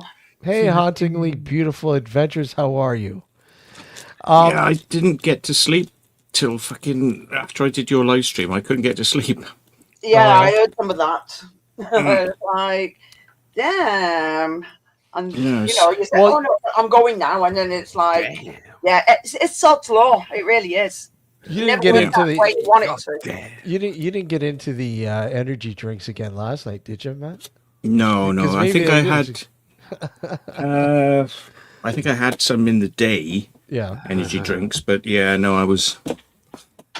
That's the thing. See, I mean, it's a double-edged sword because I like to have a drink and it loosens me up, but then I get tired and I want to go. You know, I sometimes I start nodding. If anything, I need like something to keep me more stimulated rather than the other way. But yeah. I wonder what. Well, I find you get into those energy drinks before you're gonna pass out. You're like, this isn't gonna work out. You got to go easy on those energy drinks. Yeah, Tell you that now. Well, I did have Turkish coffee, and I think it upset my stomach as well. Heartburn. I was in bed and I was like, my stomach's not brilliant, Always seem to get it with that bloody coffee. I've stopped drinking coffee because of, having weird stomach problems with it. Kind of stopped, but I do it every once in a while just to have like a, Oh, mate, I got coffee Depends on the coffee you get as well, though, doesn't it? If it's really, really cheap, and it depends on where it's from and all the rest of it. Yeah. Because we get our own, and we just usually get the ones with the beans and just grind them That's ourselves. right, grind them up. Like that's what I do as well. Like real strong coffee. Like real that's strong coffee. Really the kind of one that gives you like palpitations. Like you go, oh my god. Yeah, but you want to be drinking proper coffee. You do, mate. That's the whole point of grinding it up. I bought a coffee machine with a grinder on it. Like I thought, fucking hell, here we go. Like that's somebody who's got bad like sort of stress. They're stressed out. They get panic attacks and all that kind of stuff. Feed them the strongest coffee you can get. You're right, man. Yeah, can actually backfire on you, can't it? Well, just a little, yeah. Oh, mate, you get wired on it. Like, oh yeah. I only drink one a day. Sorry, Steve. That's okay. I used to find when I was working in customs and excise, I used to find it so fucking boring working in an office, fucking shuffling papers and fucking doing that all the time. I can't imagine you working in an office. Like I was going to say the same thing. Matt in the office. So I used to, get up and walk and go and see somebody and do something. And, I would, rather than put something into the mail system, I would go there and hand it to them, because it was just getting my legs moving to keep myself awake. That's right. In the end, I got a coffee percolator machine and I was drinking that stuff, and fuck me, that had I was like, whoa, this is just like wiring me and I feel bad. Wait a sec. I had to stop. So I went back to drinking tea because the coffee was like, fucking hell. Yeah. The secret vault has an office, doesn't it? It has an office. He's in his office right now. I can has tell an you orifice. Right now. Orifice.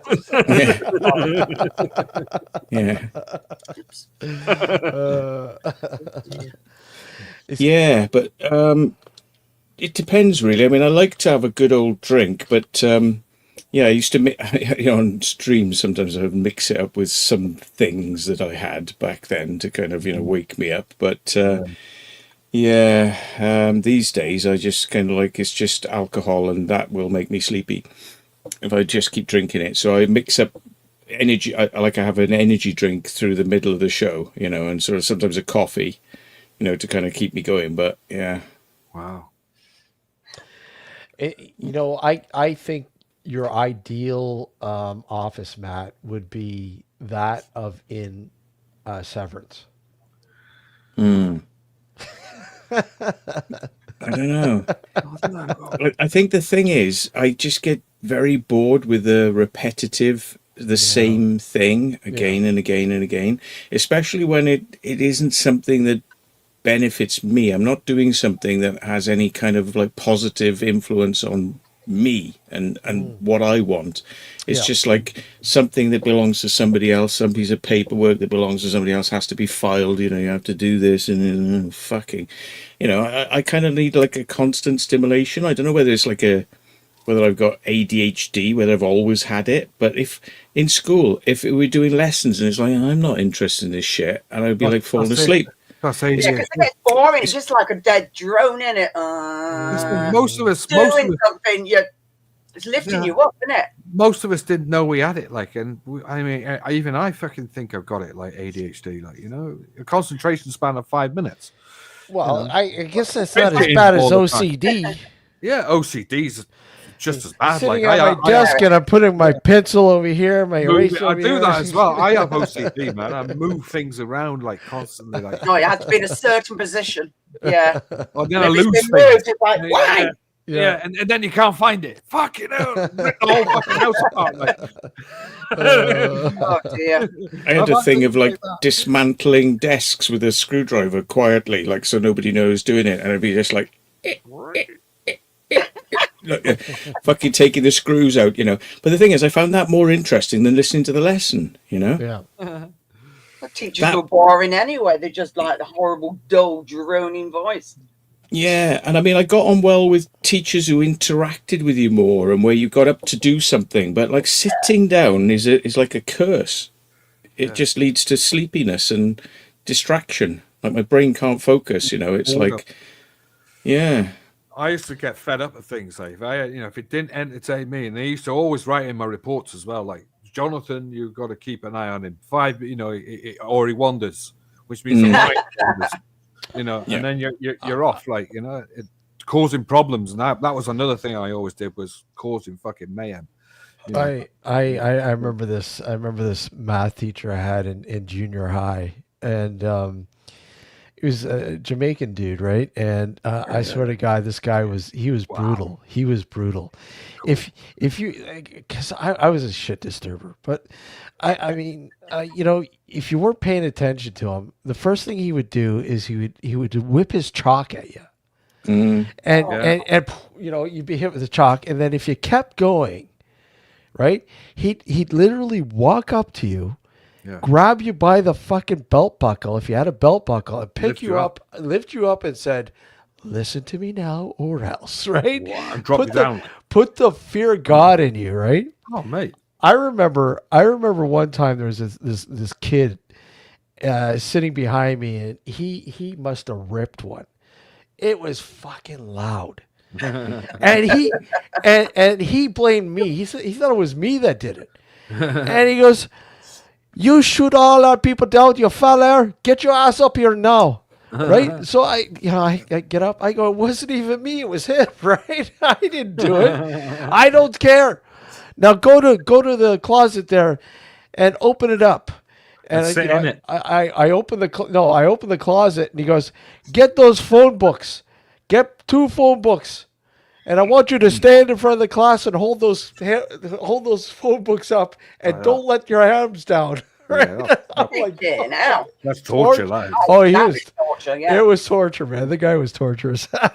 we had a woodwork teacher in school, like called Acton Page. Yeah, and everybody used to think he had a wooden leg, but he was a real old teacher. He was on. He was well past retiring, but he was still doing it because it kept him alive.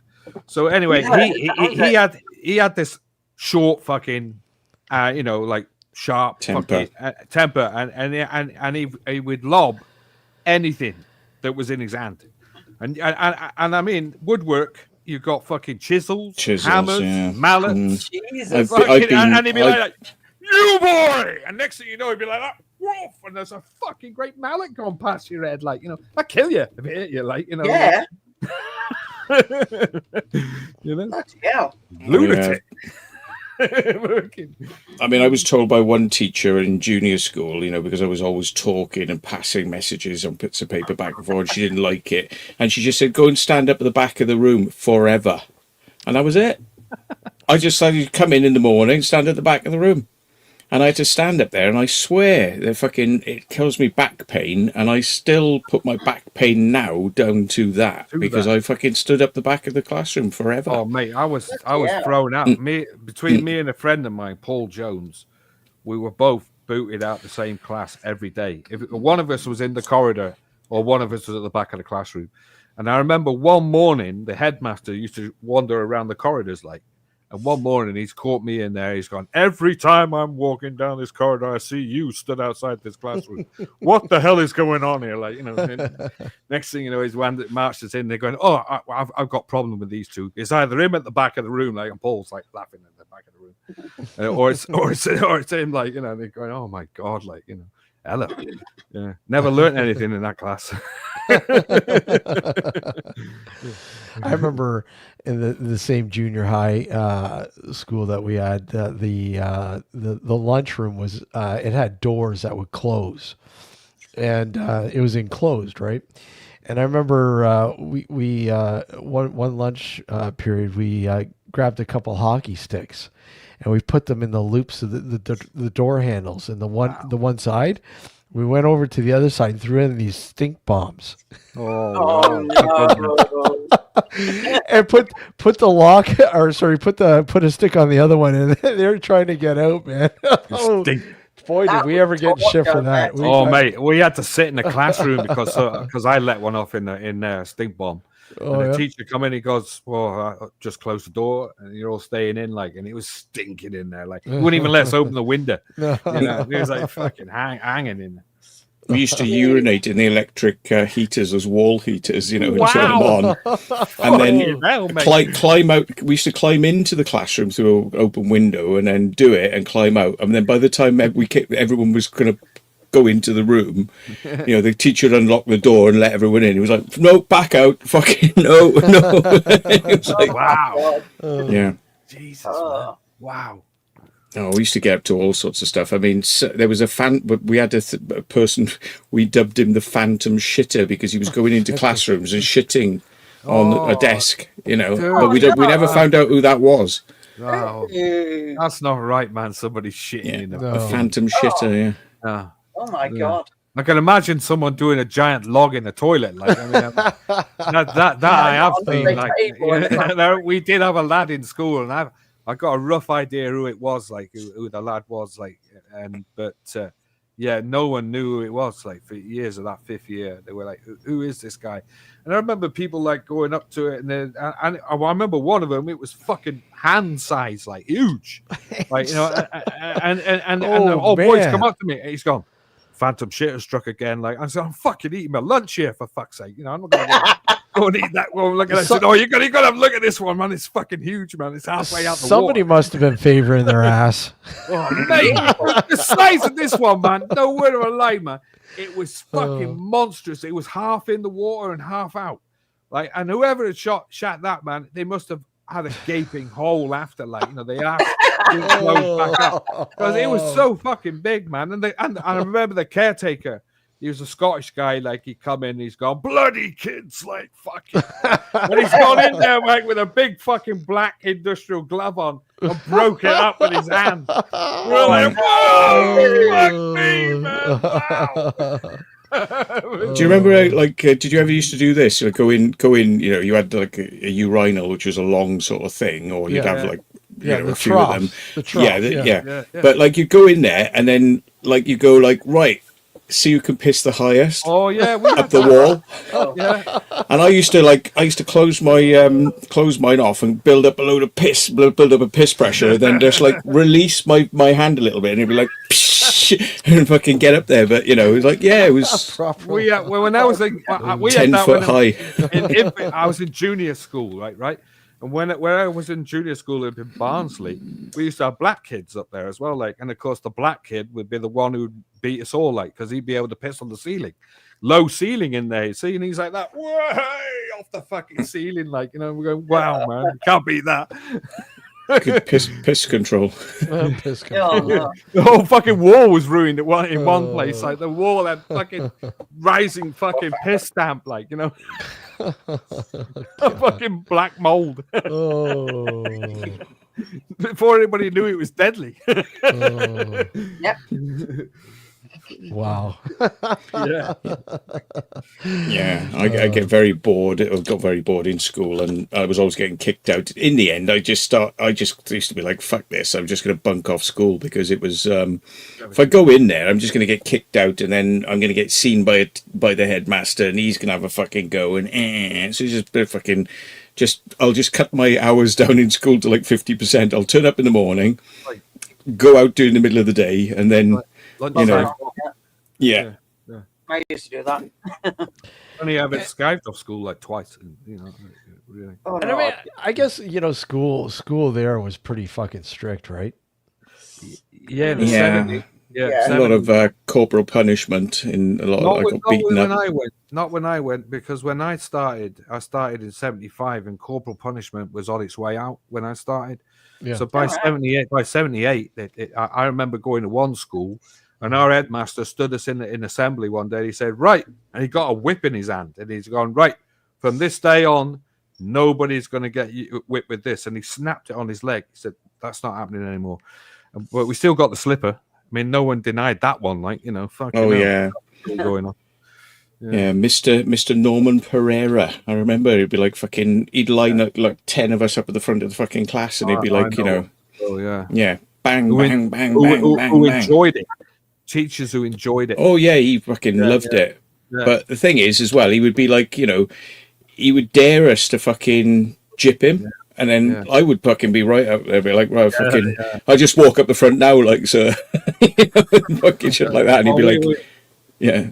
We had a guy when I was at junior school in Wilthorpe. We had a guy called Colin Reed. I still remember him to this day, and he used to give me the slipper most lessons.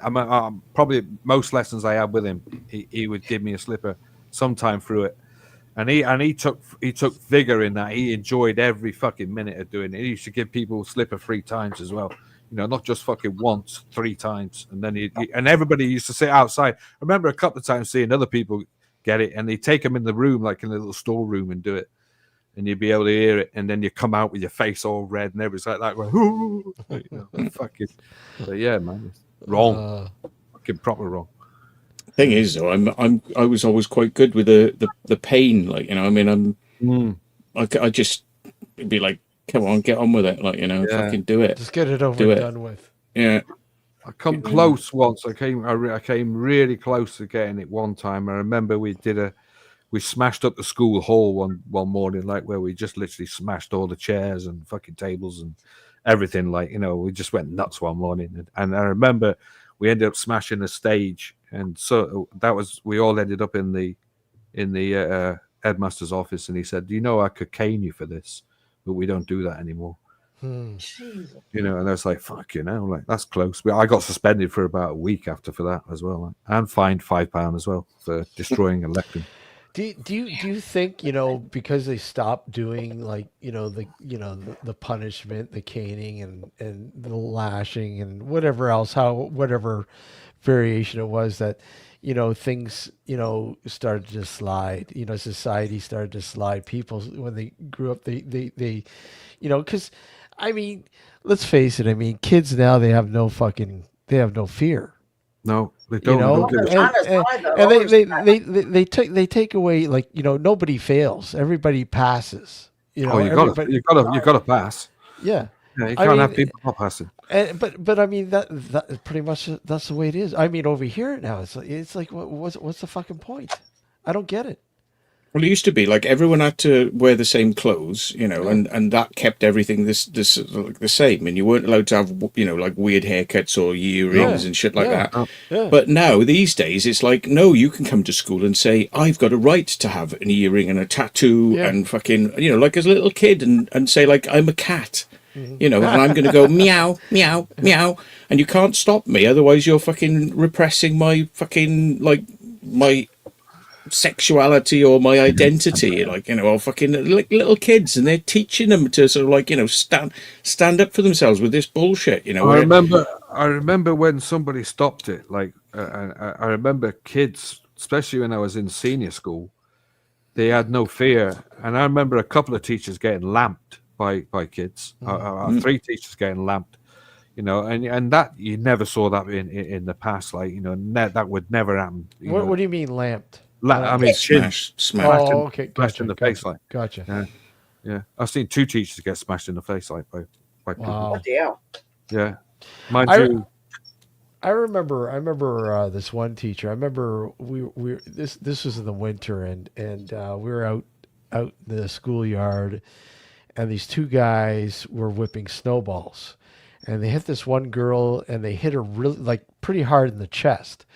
And she started having an asthma attack. Oh my God! Really bad asthma attack. And I remember, it really screwed her up. She was okay, but I remember the teacher grabbing those 2 guys, bringing them into the fucking school, and literally fucking grabbing them by the necks and holding them up like this. Oh yeah.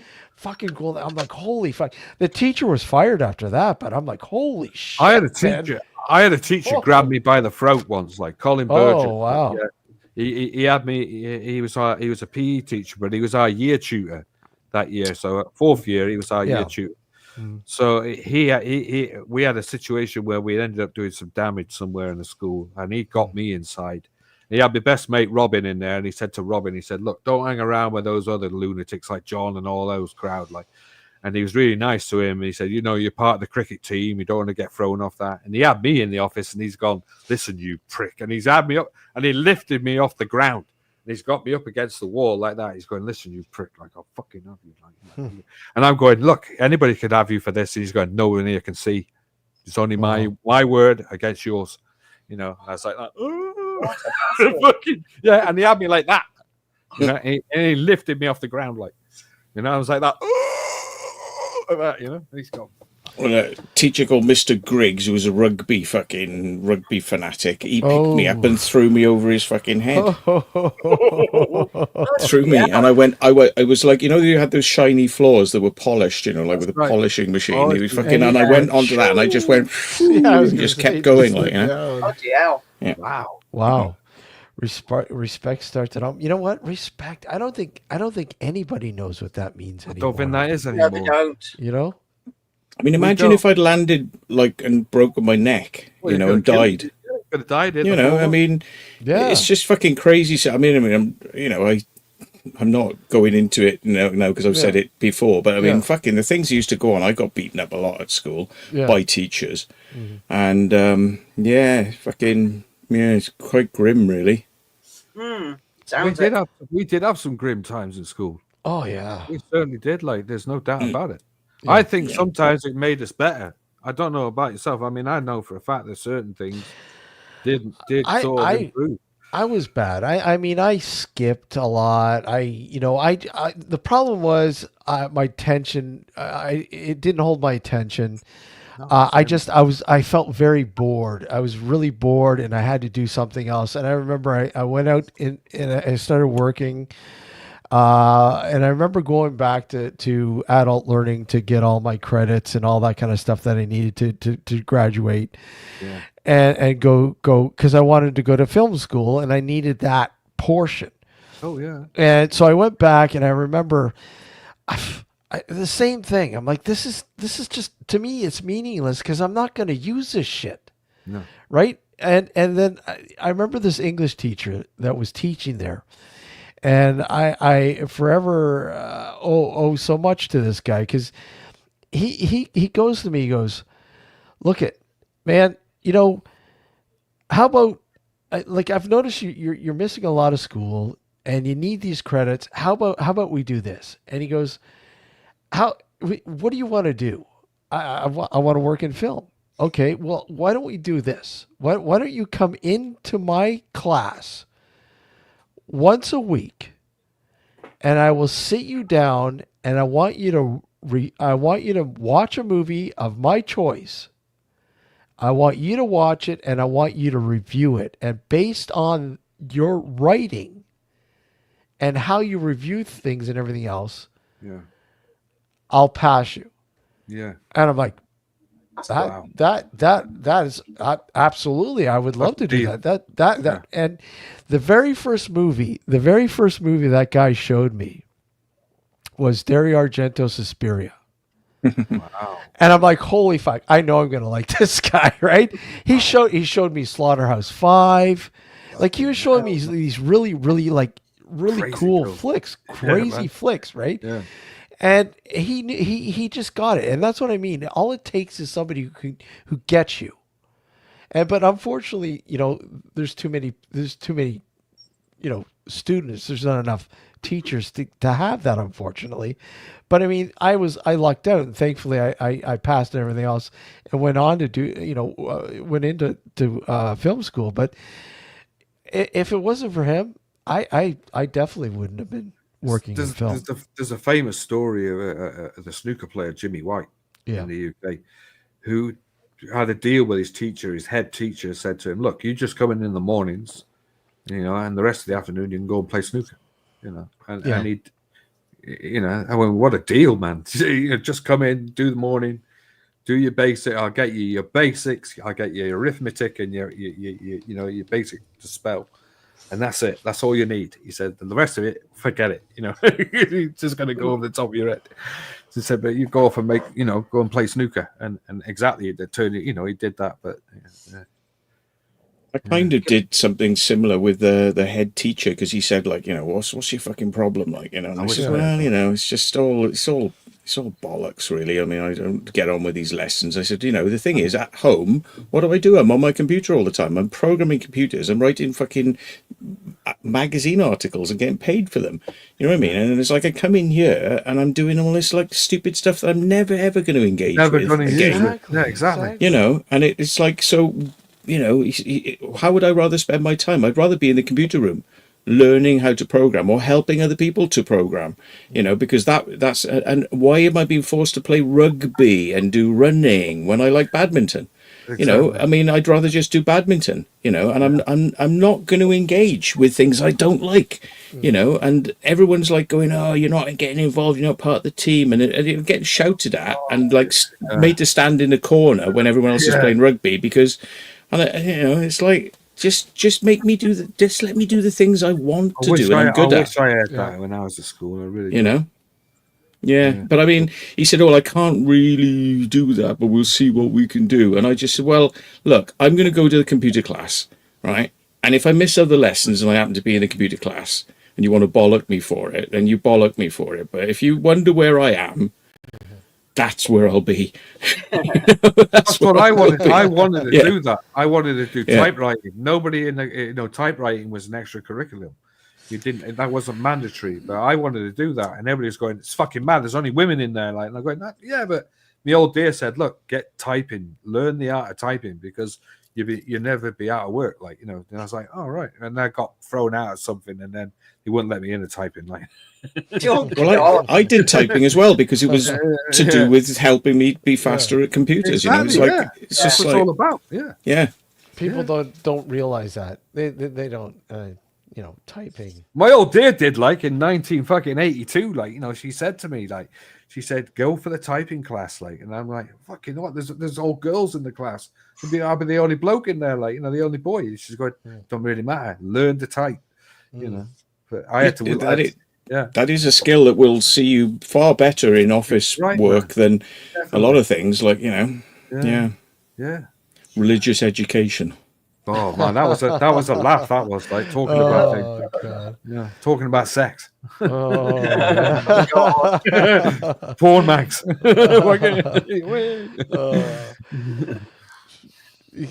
Just watch Porky's. Oh god, yeah, I remember watching my old dear let me watch that when I was about 14, I think, 13 or 14. Yeah. Porky's. Fucking hilarious. Hilarious. Oh yeah. I mean, I think I actually learned things that were valuable in like woodwork and metal work and those sorts of things, and architectural, like, they had, what was it called? Technical drawing, they used to call it. It was. I remember technical drawing.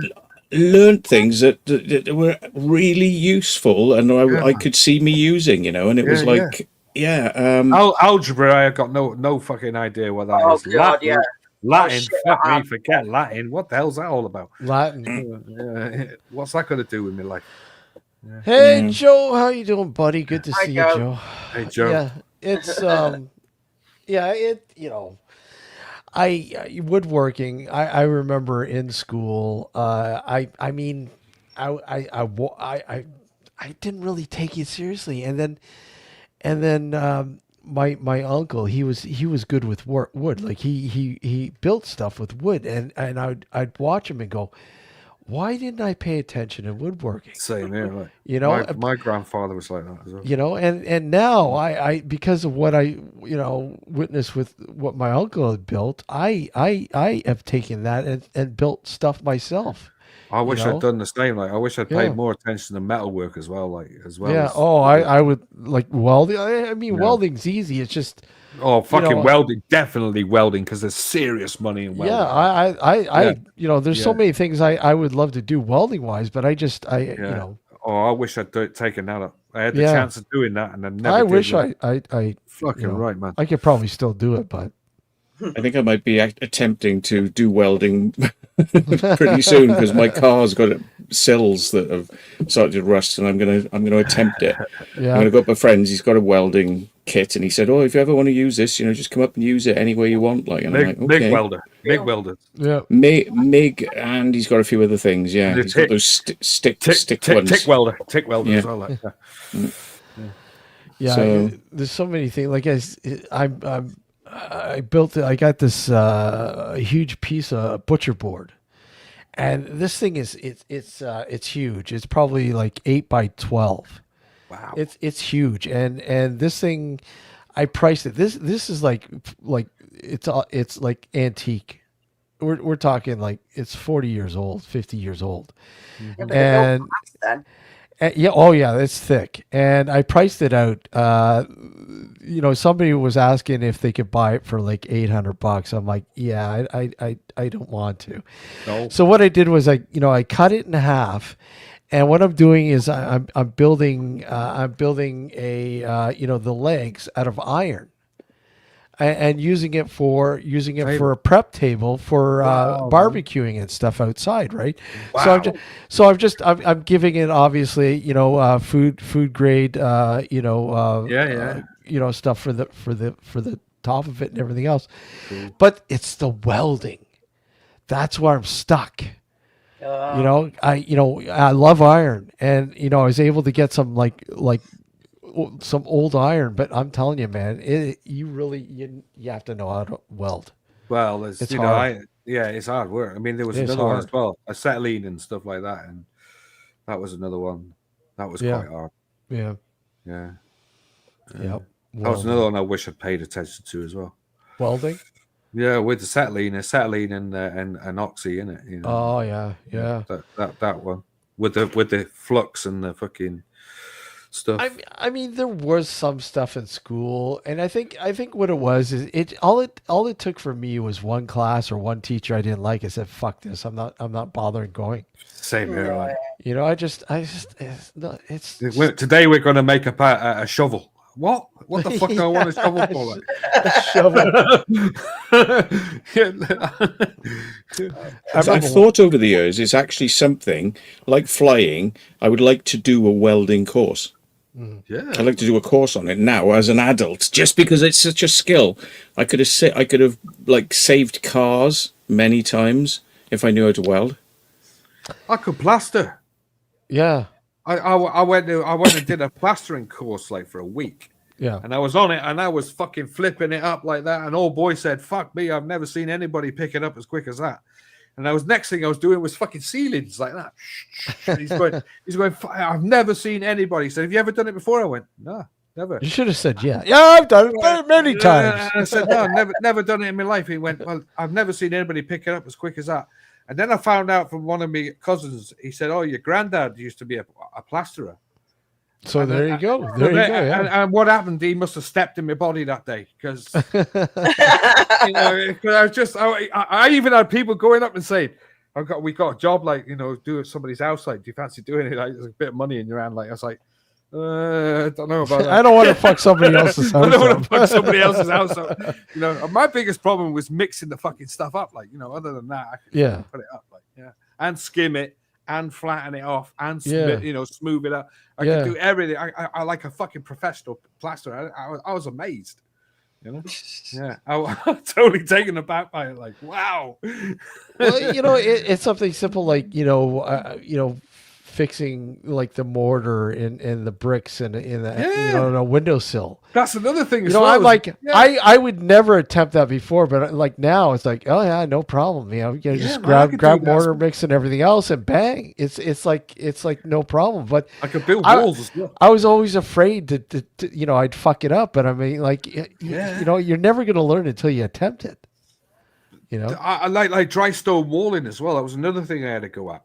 Yeah. Right, and I picked that up as well pretty far. And the serious fucking money in dry stone walling, man, fucking major money, like And I couldn't do the test. The test is a 45-minute test, and you've basically got to take the wall down and then rebuild it. Adrian, what's going on, Adrian? Fucking hell, like if I picked that one up, I'd make serious money. Hey, Adrian, how you doing?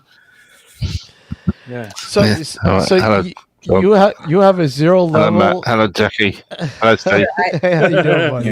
Hello, mate. I have an O level win. I have an O level win metal. I've also got two welders One of which I'm not allowed to use anymore because I've got a pacemaker. Oh yeah, that would be a good idea. Right? Apparently, for some unknown reason, an arc welder you're not allowed to use, but a MIG welder you are allowed to use. I can't work that one out. Yeah, MIG's totally different. Like, yeah, you get away with a MIG. Electric and the other ones would do your pacemaker no good. Like, yeah. Especially tick on the wire with the copper wire. Fuck me, like that'd have you in the ground. That would. Yeah, definitely. Yeah, going back to the school bit, like stuff like history. I loved history. I loved it, but just the stuff that they were. I hated it. I remember a friend of mine. He who I was, a good friend of mine. He just got back from Jamaica, and he's like, "Hey, Steve, you want to come out and smoke a big fatty at the baseball diamond?" Yeah, sure. Why not? Right? Why not? Like? I remember going out there, and he's got this big ass fucking cigar. I'm like, "Holy crap, man!" He goes, "Here you go," right? And I'm like, and of course, I don't feel nothing until I get into the school. Once I get into the school, it's like it hits me, right? And I'm walking through the hall, and I think everyone's saying, "Hey, how's it going, man?" Nobody's saying fucking anything to me, but I'm like, "Hey, how's it going, man?" I get into the history class, and I'm fucked. I'm so screwed. And my mates, they're like, "Yeah, he's fucked." The teacher goes, "Okay, and this is what I'm interpreting. Class, I want you guys to draw a political cartoon." I'm like, easy, no problem, right? So I get this blank piece of paper, and I draw, the boxes and everything else, and I draw this little character flying through the sky and all this stuff, and I'm like, I can't tell you what I can't remember what it said, but at the end of the class, you hand in your stuff, and she's like, "What is this?" I go, you said to draw a political cartoon, right? She's like, "No, I said I wanted you to write a political essay." I'm like, "Oh," so of course I had to stay after class to do a political essay. Wow, man. But yeah, the fun stuff at school, right? Yep. Days of school, like, yeah. Oh Great yeah. days. Dazed in school, yes. Well, I never got stoned. I never got stoned before. I don't think any of us in our year at school ever did it. I think no, we didn't. No, I never did it either until that day. That was the very first time I ever. I'm like, wow, okay. I know people who've done it outside of school, but I never really hung around with them. So yeah, never. 15 or 16, you would start adventuring with that sort of stuff, like that. Nah, never saw it. Yeah. It was a first, that's for sure. I remember going through my years at school. Like probably my third year, I didn't learn anything at all, not a single thing. That year. The fourth year, I sort of tried to catch up, but it was too fucking late. And then the fifth year, they put us in a special class. A special class, yeah. It was like, you get your report card, and it's like, "Hey, I got a C, guys." Yeah, I got D. Everything was D. Yeah. Well, yeah, everything else was D or E or F. Yeah. I got a C. Yeah. That's because you attended every class. That's right. Yeah, attending was great. Yeah, I gave you a C plus because you attended class. We had a teacher the last year of school, and he just said at the beginning of that year, he said, "All I want to get you is your arithmetic and your and your ability to read and write. So that's it, and we'll just get you through that. You do your exams as normal. If you don't pass them, well, that's pretty obvious, at the end of the day, but we'll just get you through the basics, and that's it. You leave school with at least a bit of knowledge how to add and subtract, and that was it. I literally left school with a CSE in general science. That's all I left school with, Wow. Yeah. Man, I love science, man. I love science. Science was fucking great, fantastic. especially when we're doing go-karting. Go-karting. Yeah, what kind of science is that? The experiments, right? Yeah, man, the experiments are great, man. Mercury, certified of mercury and fucking shit like that. Smoking. What about biology? Did you like biology? No, never got into biology. The toads and the frogs and No, all that. no, we never did that. You guys never did that? No, well, you had a chance of doing biology in school, but if you were clever at science, they used to put you into biology.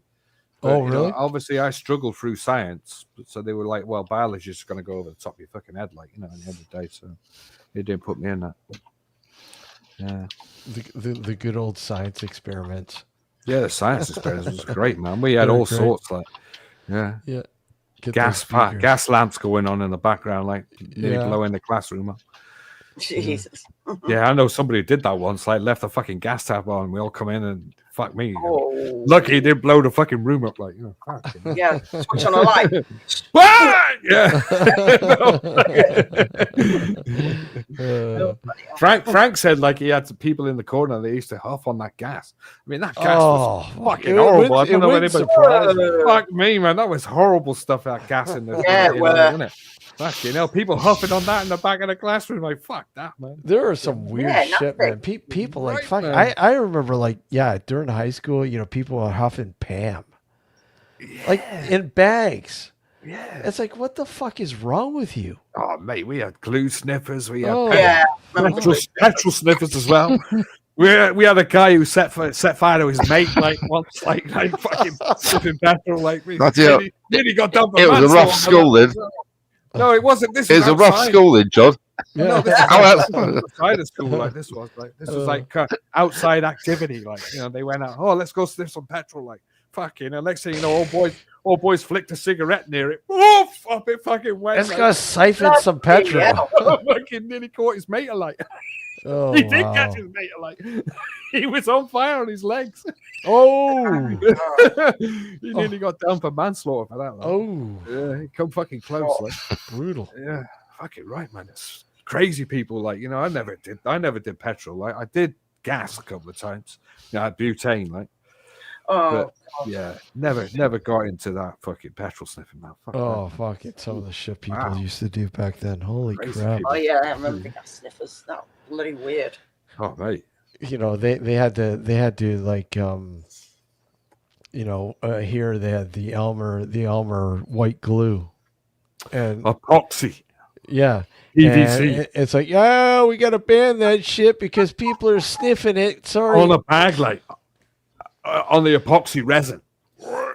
People would be walking. People would be walking in the class. Oh, zoned out. Kind of like this here. Yeah. Yeah. That's right. Like proper zombied out. Like right. Like frightening.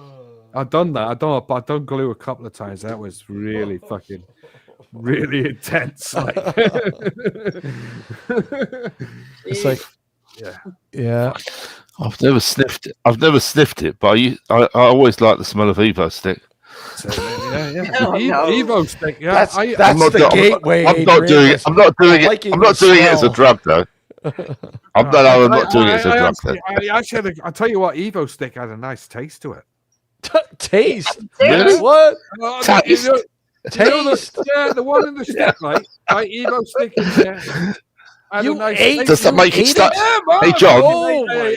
John, does that make you stuck up? Does that make you stuck up? Stuck up, yeah. I did all sorts of stuff, man. I had my stomach fucking pumped 3 times, like, Oh wow! I'm not surprised. All sorts of shit. Oh, somebody's mobile's going now. Sounds like dial up internet.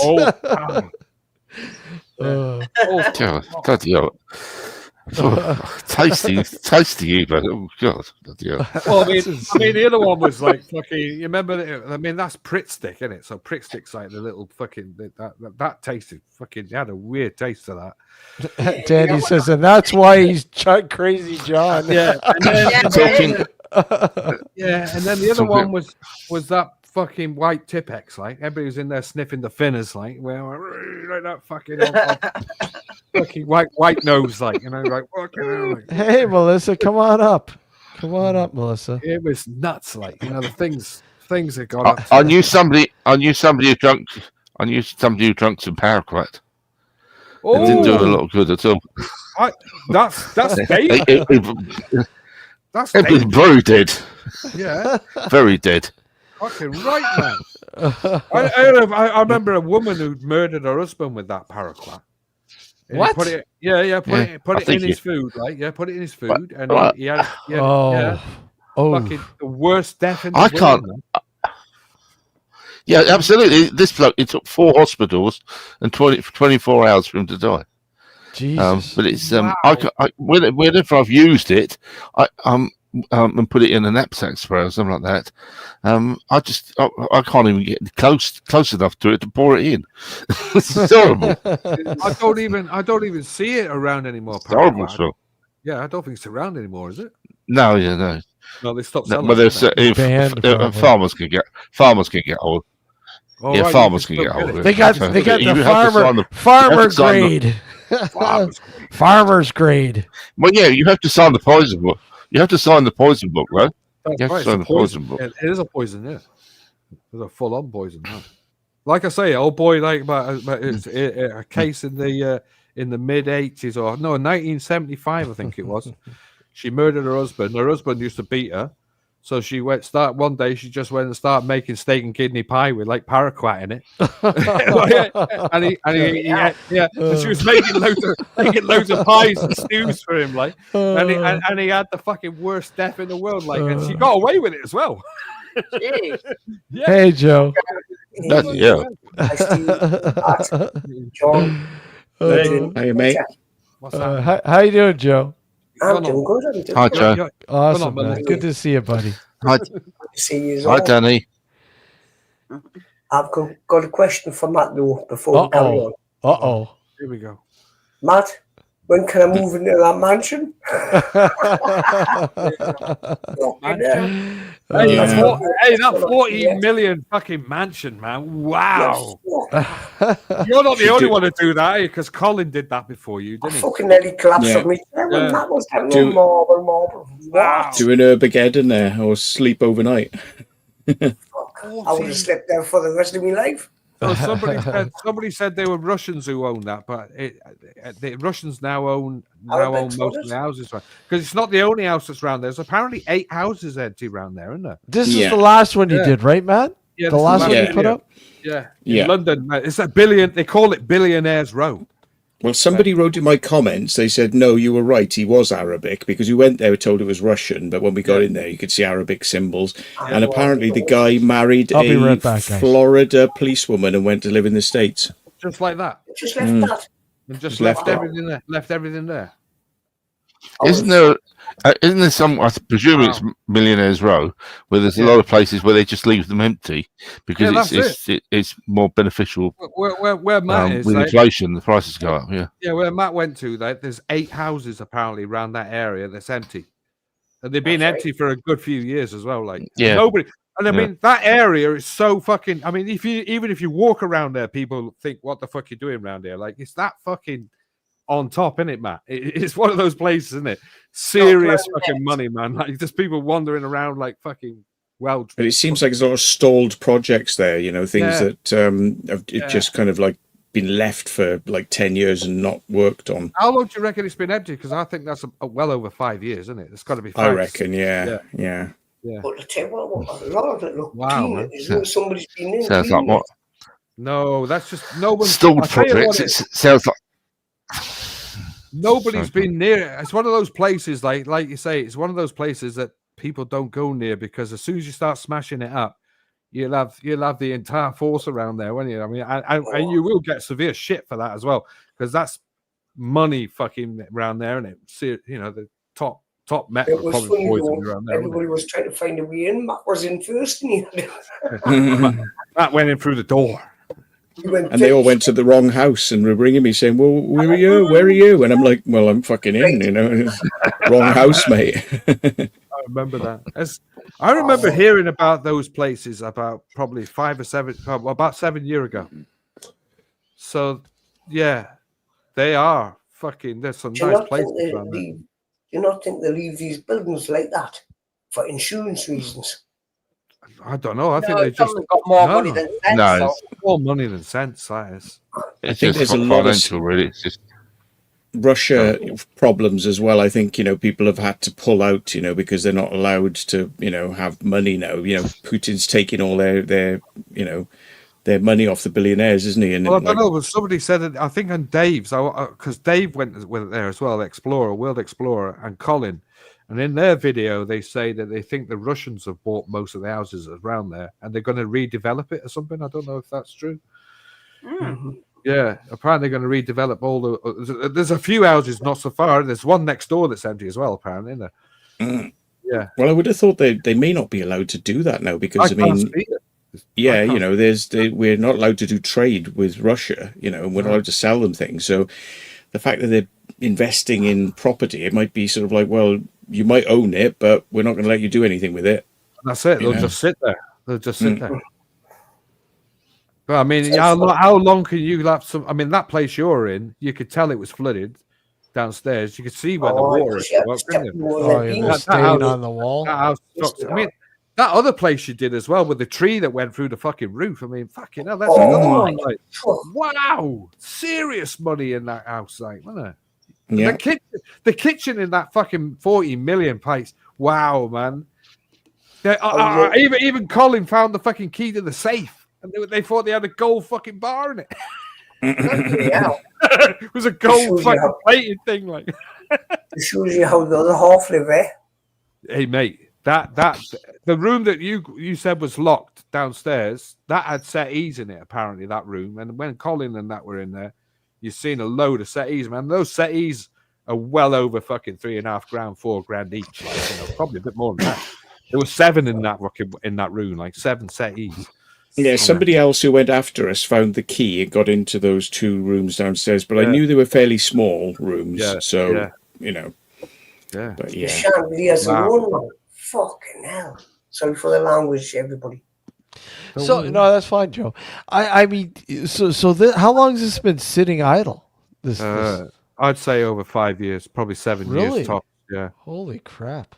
Yeah, and I think the reason, probably one of the reasons on one of them is because it's flooded downstairs. I mean, the boiler room in that fucking place is unreal, wasn't it? It's fucking massive, like an industrial fucking boiler room, like for a big house, And I mean, fairly easy to get into this place. It was when you did it, Matt, wasn't it? Yeah. Yeah, we went to one place though, and a bloke came out. Mick's just saying now, it was £65 million mansion. We jumped over the thing. It had signs, like security and whatnot. Yeah. Went in there, and somebody came out with a fucking stick in his hand, and he was like, "I'm gonna fucking hit you with this." And I was like, "Whoa!" I haven't stuck that video out yet, so I can see I haven't seen it neither. Yeah. I just take it to Mick. I was winding him up like I'm trying to get into the building site next door, and he was like, "Why?" And I'm like, climb up the scaffolding. Why? Take photos from the top, and he's like, "Oh, get out of here, get out." I tell you what, the best one was though when you done that college university, and you wind that security guard up when they all got caught. He was the last one. He did all the technical thing. You come out. He walked in, didn't you? Just casual. Hello. And that was going, what are you doing here? How did you get in? Over there. And he was going, over what? That was the way to. I loved it. Yeah. Yeah, they're great vids, man. They're real good. Great content, always is. Well, it's cool because I mean, a bulk of the people who watch the vids are people that would never dare do shit like that. Oh mate, I would love to get in a place like that. They would, but they would love to see. Hey, I wonder what it looks like in that place. Hey, go on, you type it in YouTube, and all of a sudden there's some urban explorer that holy shit, that's so when cool. you go in the one that Matt was in, like, right, there's pictures on the wall, man, with they're proper pictures as well, signed by the fucking artist. Yeah. I mean, they're not. I would never dream of it. They're fucking worth money. They are. Yeah, mate. You're doing steam A fucking great I would never piano in dream there. about doing that. But I mean, that's the deal with urban explorers, though. They don't do that. They go Don't in do there. that. They just But they just. somebody will though. Oh yeah. There's an asshole that's going to ruin it for everybody. You guarantee it now. That Yeah. now that now that 2 people have done it. Well, there's probably more now because And then Spanner's you get probably little put it up there as well. also Hasn't he? Everybody's seen it now. Like that means it's fucking on the fucking radar. Like because the amount of stuff in it like is fucking serious cash. Like Yeah. Yeah. Well, you know that house in Bristol we did, that what was it called, the Arab house, or whatever. It turned out again, people give them these fucking names, and it's not at all what they are. Like, the guy who owned it was Greek, Right? And yeah. How the fuck do you mix an Arab with a Greek? Yeah, and he just moved out. And he forgot he had it because he had loads of properties, and he forgot about that one. Oh, and he was wow. like, "Oh yeah, shit." You forget. Eventually, it took him months of people going there and him being told there are more people being there, more people being there, more people being there. Eventually, now we drove up there today, and it has been since like about a month ago. But there's a security guard now sitting in a van with a dog on there, so there ain't nobody going back in there. And they've silvered up all the doors and windows apparently as well. So it's. Yeah, they're taking it seriously now. But I mean, fucking hell, it took so much people going there. They're coming from fucking Scotland. Everybody was coming down the country to see this place. Seen it, yeah. Yeah. Did you do that billionaire's place as well? The one that is it Von something who's got that massive? It's almost as big as Buckingham Palace, isn't it? Yeah, and it's like part built in it, and it's still empty to this day, isn't it? Even now, it's still empty. Van Hoogstraten or something. Van Hoogstraten, that's it. Yeah. Fuck me. I mean, that place is fucking huge, isn't it? It is, yeah. But I mean, we didn't get in because it's fairly well secured. Yeah, and it's also fucking guarded well as well, isn't it? There's some psychos, around that had to go at people in the past. But I mean, the thing is, he keeps that there.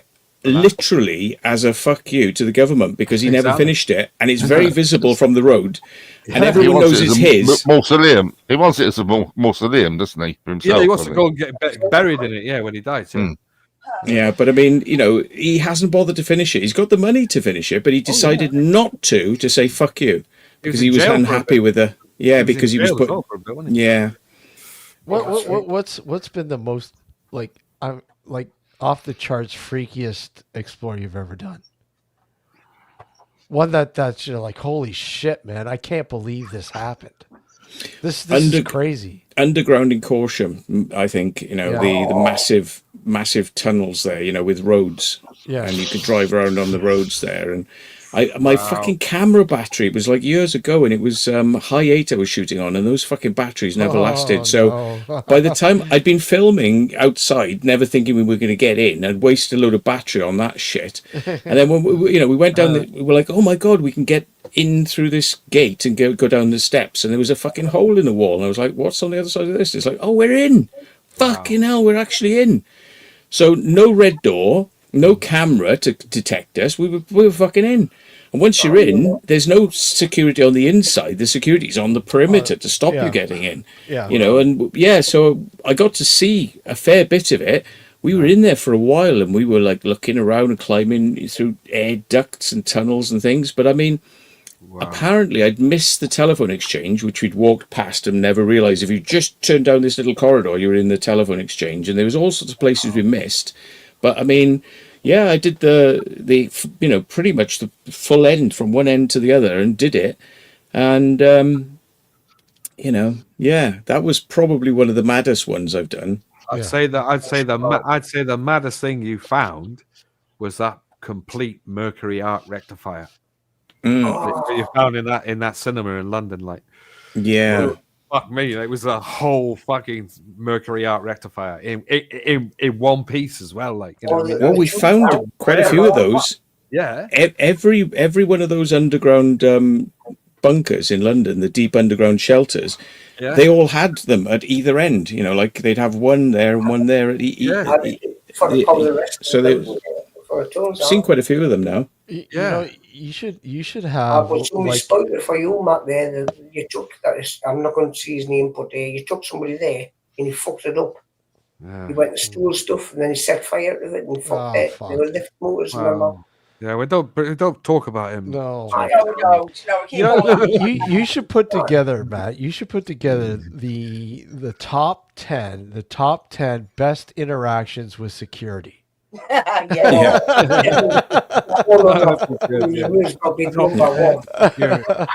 Have a name of a Security or police. Can you have a name, please? Like you're on the top 10. Like What? I made the top 10 on Secret Vault? No way. Because obviously there are, because we'll look at that one. I remember that interaction he had with the one cop, and he watched. He knows you. He knew the Secret Vault. So I'm like, oh my God, I made the top 10. This is great. Yeah, I should actually go through them. It's going to take a while to kind of work out, I'll have to look back through and sort of work out what's. I think people would love that. I think you got to do it. Definitely. Top 10 security. Yeah, top 10 Well, I security. got one advice from, it's mostly Dave, 2K. Don't always judge a sensor by crawling across the floor because it's still going to pick you up. Yeah. And then when I couldn't believe it when he done the wiggle of his arse, Matt. But no. I always seem to remember, if I'm asked, like, crazy sort of stuff I've done, is Take care, Steve. Good night. Cheers, Steve. The crazy one that always comes to mind is the oil rigs. They were just mad. They're so weird to be on an oil rig, even though it was inshore. And I'm thinking, like, even how more crazy it would be if it was actually running and there were people in there, and you were sort of like bustling around with all these people in there.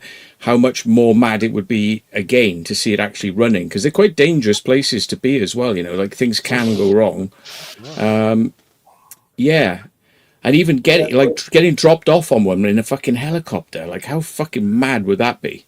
Wow. Oh, that'd be Do you know what I mean? I mean, like that's if you could get that helicopter, you could go out to lighthouses. Yeah.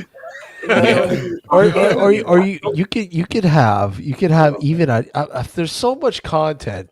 You could have even a top 10 of that fucking ridiculous ladder you have. That thing is awesome. That black foldable ladder. Yeah, mate. That great. you can even do a top 10 with that, man. Yeah. I got one of those. You can actually walk around with them like in a bag. Yeah. On your back, like, yeah. I got 2 telescopic ladders. Like. Yeah. That thing is mad. Actually, I've got to repair my bag because it's in tatters because it's been used so much. I was saying I was going to buy some new material and just fabricate a new one. Did you paint it black or was it? It was black, yeah. I actually painted the ladders black, though. The bag is black. But the ladders were black. Oh, the ladders are silver, but of course they're too noticeable if you put them up the side of a building at night. Yeah. So I sprayed them black so that they're stealth. Pissing on explorers. Yeah. Oh, if I showed you my I always do a dub. And they're on a secret channel that nobody knows about, and I send them out to friends, and it's actually the unedited bits of me pissing, and you can hear it. You can hear me pissing, and usually going like, because of the kidney stones. You hear me going, I'm like that. I'm like that as well. Yeah. Okay. When you were at the tunnel and you went, I need a piss, and you opened the door right there, it was fucking Jordan, and you opened the other one, it was Matt. Luke.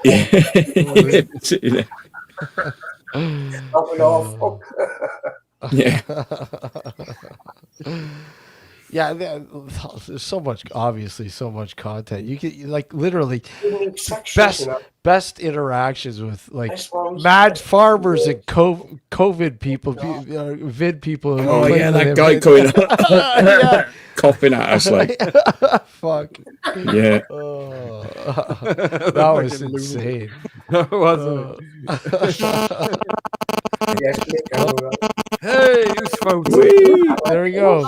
Dial up internet again. I'm going to go to bed, Steve. Thanks for having me. Oh, hey, Adrian. Thanks for coming up, man. Take care. Cheers.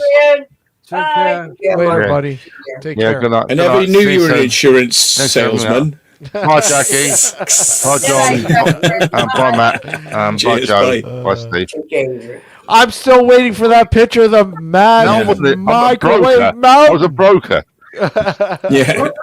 Broker. Believe it or not, we never dealt with the public. We were actually brokers, and so the people who sold to the public actually used to deal with the public and then send the cases to us, and then we placed them. And you made the money. That's which was probably better. but I did deal with the public when I did motor and general and household insurance, things like that. But the amazing thing was that when I left school, the thing which I was best at school, I actually used straight away. Which most people say, nothing I did at school, was it of any use, but I did actually. And a lot of people did. Anyway. A lot of people did. They Good night. But Good night. He literally tickles the end of our tips, and then he's out of here. It's like a magician, man. Like I said, I still want to see that mountain of microwaves he has. Mountain of microwaves. You want to see his house. That's what you want to see. Like, apparently he's fucking full of antiques. I'm telling you, I want to borrow his land so I can get some fairground rides on there. Okay, right. We're gonna go down and have Herbageddon there. Like, Yeah. Oh, if I ever visit him, because I said I'll have to come up and see you one day, and I want to have a go on his tractor, and fucking farm equipment and shit like that. Farmer Matt. Wouldn't that be funny? You got word of this apparently abandoned farm, and you go check it out, and Adrian pops out of nowhere. Hey, what are you doing in my house? Eh? exactly. Like, yeah. But if I found out where he lived, I'd go there with a thermal imager and film him through the fucking window and my night vision and shit like that. Stalk him. Yeah. Just post him a video here's a secret link, have a look at this. Whose house is this? Whose house is this? Microwaves. Yeah. That really would fuck his pacemaker up.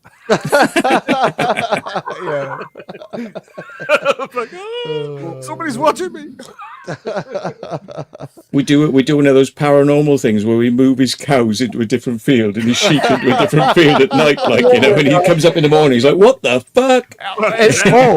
One better. He wakes up and the cows are all tipped. Wakes up, they're in the house. Fucking hell. They're straight up and they can't get up. He's only got sheep now. He hasn't got cattle anymore. He's got sheep. Yeah. Hasn't he? Oh yeah, that's right. He's got sheep. He's got sheep. Just leave a pair of rubber wellies with loads of sheep hanging around. Get them all in the house, wake up, they're in the lounge, condoms. Jackie, are you doing the nightly feeding? I'm just spraying some of these. I'm going to do some feeding after. Oh. And what do you have to feed? I've got to feed some cockroaches. Cockroaches? They are, yeah. What do you feed cockroaches?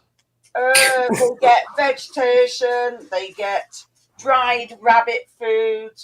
And do you feed the cockroaches to other things? Yeah. Yes. She keeps them warm under her armpits, No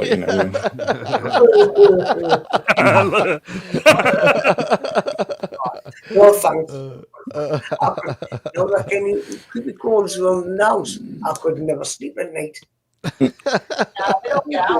the bed. Last thing I want is a cockroach around. I tell you that. Fucking hell. They wouldn't last 2 minutes. My cats would have. They hissed, and they hiss at you as well. Oh, that's just hissers. I've got different cockroaches. I've got loads. Yeah. Yeah. Sorry, Jackie. I'm stealing your food. I'm stealing your food. Cockroach would survive an atomic bomb. Can you imagine if there was a nuclear war and only insects survived, and maybe they would be, they would develop into like a hyper, can speak and fucking, a human cockroach, humanoid fucking, they'd be like, you'd have Elon Roach, trying to get into space, in 100,000 years time, Elon Roach. cooked well, Fred. But Well you know, it just think, yeah, you look at ants. Yeah. Ants are intelligent insects, right? I mean, you look at them and they obviously communicate. Hey, somebody said a couple of days ago that pigeons are rather intelligent as well. Yeah. And I didn't believe that because you see them when they come towards you, they flap towards you and they can't get out of a fucking window. But apparently they are quite intelligent birds. Yeah. I think when they're not freaked out, they probably do find their way through these buildings and they know their ways in and out. But when you corner them, they fucking flip out. But yeah, and they're not very good in twilight as well. If you see them like on the road, they see in three colors apparently as well. Yeah. They actually see in ultraviolet apparently. That somebody said today they see in another color as well. Yeah. You see Well, I guess when you breed pigeons, they obviously they know to come back, right? When Yeah, they're released. it's not to do with the breeding. It's got crystals apparently up here in the nose. Yeah, that's how they know what they're doing. It's because of the crystals. It's like a navigation tool, isn't it? It's like a navigation tool, yeah. Well, they reckon a lot of birds and us as well. We communicate with the quantum realm, so there's like a level of communication that goes on there. Yeah. And you know how they were used as carrier pigeons. You know, it's amazing the stories of, you know, how you could take a pigeon from the UK, take it across to Germany, put a little note on its leg, and boom, fly back home. We get straight back home. Yeah, there was a famous pigeon that did that. Apparently, he lived for a good few years as well. Like, and he was a real famous pigeon. Like, you know, with messages. Yeah, and they even on one flight he lost a leg, but he still managed to get the message there. Like, you know. Well, I mean, it's like not so much pigeons, but you know, you think of Game of Thrones and send out the ravens, send the ravens out. Yeah, the ravens. Get the ravens out. Yeah, ravens are quite switched on as it's well. like when we've all been drunk sometime in my life, right? In a strange place, you always know how to find a way home. Yeah, well, with ravens, I think in the States you're not allowed to have a blackbird or a raven as a pet, and the reason is not because, you know, like there's any cruelty involved or anything like that. It's because you can train them to become burglars, and that you can train them to go and look for things. So they'll go in somebody's house, they'll pick up jewelry and come back and bring it to you. See, nobody would ever think that except for a smart person, Matt. I don't think there's too many of those. I heard about the fucking jewelry. Like, they're quite switched on birds. Like, really. Magpies are another one as well. Like, magpies, yeah. Teaching to talk as well. They talk, they talk. Yeah. There used to be. You can have an intelligent conversation with magpie. Oh yeah. Well, it's better than some people, then, isn't it? Well, yeah. I mean, it's better than you talk to most people. They just like repeat what you're saying. Exactly. The magpie actually answers. I like these parrots that have picked up on swear words, and they know they're not supposed to say them, so they say them more. Yeah. And they seem to focus on what they're not supposed to do, and then they get naughty. And there's videos of them, and they literally their sort of feathers are going up and down like that, and they're going fuck off, you bastard, fuck off, you bastard, fucker, and they're like doing that sort of stuff. I love that. I think that's classic. There was a zoo somewhere like that had 5 birds, like 5 pair, parrots, very intelligent, talkative parrots, and they had to split them all up because they were all sat in this one area, and they were like looking at people watching and laughing. Fucking people. Fucking hell, like there's 5 of them there, like looking at you, and they're all laughing at you as well, like, you know. There's a parrot I saw. Sorry, Matt. Go on. There was a parrot I saw in a video the other day. You could look it up on YouTube, but it's when it's in his cage, it gets pissed off and it cries like a baby. It's heard a baby crying, so it goes like, wah, wah. And people come up. And this guy gets hassled all the time when he's carrying this thing. And they go, why have you got a fucking baby in there? He goes, it's not a fucking baby. And he has to show people, it's like, it's a fucking parrot. It's pretending to be a baby. There's another one with a guy with a cockatoo. Cockatoo. Like, and he's having a full-on fucking Barney with the cockatoo, and the cockatoo's going fucking nuts, like, you know. Well, I've told this to a few people, but it was about me dad's funeral. You know, when you have the wake in the house and the priest comes along and gives the blessing.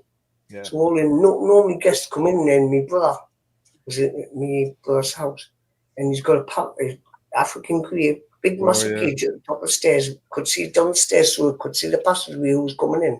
Yeah. He's going, "Hello, I'm Jake. Hello, I'm Jake. Come and see me. Hello." Right? What this day, this priest come in and says, "You can fuck right off." Well, didn't say fuck right. You can fuck off. You can fuck off. And he kept saying to me, brother, the priest saying, "Who's that?" And he was looking around. So often he found out on, he had to go and put the bird cage on. It was something of the priest to fuck off. Didn't like me.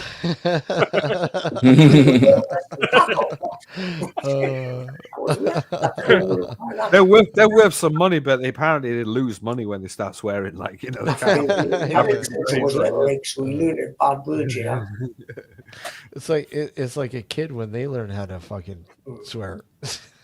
You know, I remember it's the cutest thing when they swear, right? I remember a mate of mine. He had an African grey, African grey, and he had a cockatoo in the same in the same area. Gay and a cockatoo. Wow! Right. So, he had a cock or three. And he had them both in the same area, and they were in different cages, but they were in the same room. And the African grey just constantly had to go at the cockatoo all night. And he's like going, "Shut up, you fucking prick!" The cockatoo's going, hilarious, man. Non-stop all night it was. But just a matter with those birds, though. Just imagine the amount of attention and training you'd have to give those birds. Oh, you're going. And some people are like that. That's exactly they get these birds just to do that. Yeah. You know, they play them tapes, don't they? They play them tapes of all the words they want them to say, and eventually they do start saying them. You say, well, the African greys will pick up anything. If you've got a telephone that rings a certain tone, they'll pick it up. And if you've got a telephone with a certain ringtone on it, they'll pick it up, and then they'll do it constantly. So you're just thinking it's the fucking phone all the time. And believe it or not, my buddies pick up. They do wolf whistles now, and they do the police sirens and all. Really? Oh, wow. And everybody, the meals, the 2 meals, everybody says budgies can thingy, but I do. Right. Melissa said she's coming up. Good. Cool, man. I'll be off in a bit, but yeah, you gotta get going. You're well, you know, I should do it at some point, you know. Somebody was doing an experiment the other day. I'm just trying to think what they were doing now, but they managed to they got a parrot to record the sound of a fucking fax machine. Wow. And when they played it back, it was like a graphic was coming up on the screen, so they could get the parrot to go, and it's like a fucking picture was being displayed.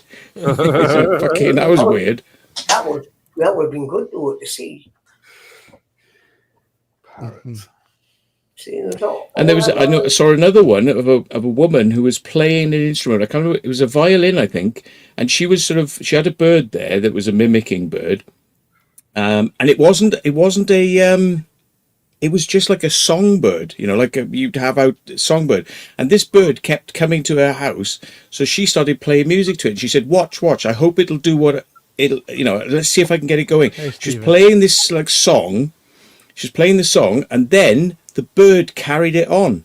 Wow. She was going da da da da da da, and the bird was like do do do do do do do do. It understood the kind of like musical tones and carried on. She said, "There, I told you it would do it," you know. And it was like fucking. That was pretty good. That is cool. I'll tell you another thing about my buddies though. You know, is I can play piano. They love piano music. There's too much synth where you put a violin voice, like a violin kind of voice in your synth. Oh, they fucking love it. They go, "Why I like this?" When they try to copy the sound. Wow. Budgies, you know. I couldn't believe I thought budgies could have done that like that. Yeah. Yeah, that would be cool if you could train a bird. Violin is partly pianos and a violin sound is a bird's favorite kind of tool. Oh, yeah. I heard of a parrot or one bird who liked Jimi Hendrix stuff like. And he really? Oh, and clever could, bird. Yeah, and he could Clever bird. He can mimic the guitar solos like. Get the really? Yeah. Wow. Yeah, I've seen a video on it. I've seen a video of it. So It looked cool. it did look fucking awesome, like, you know. That would be fucking really cool, yeah. man. Yeah. Guitar solos, holy shit. Yeah, mimicking guitar solos. Fucking that's unreal, isn't it? Especially Hendrix ones as well. Like. Well, yeah. If birds can do them, what other animals and creatures can understand music and things? Well, look at what Peter Gabriel did with the baboons, like in fucking Africa. Like, you know, he got them all to play the fucking bongos, and they were fucking playing them as well. You know, they were creating a beat, and that's fucking whoa. Okay, now like so all them animals and little creatures must have some kind of beat in them, you know, in the brain. Like everybody has it. I'm sure. I mean, I've seen cats. I've seen cats and dogs like bopping their head to certain music. You know, like, yes. You know, you see them do it. You know, my cat, when I had her, the best thing she used to do, sit watch snooker. He just can't like that.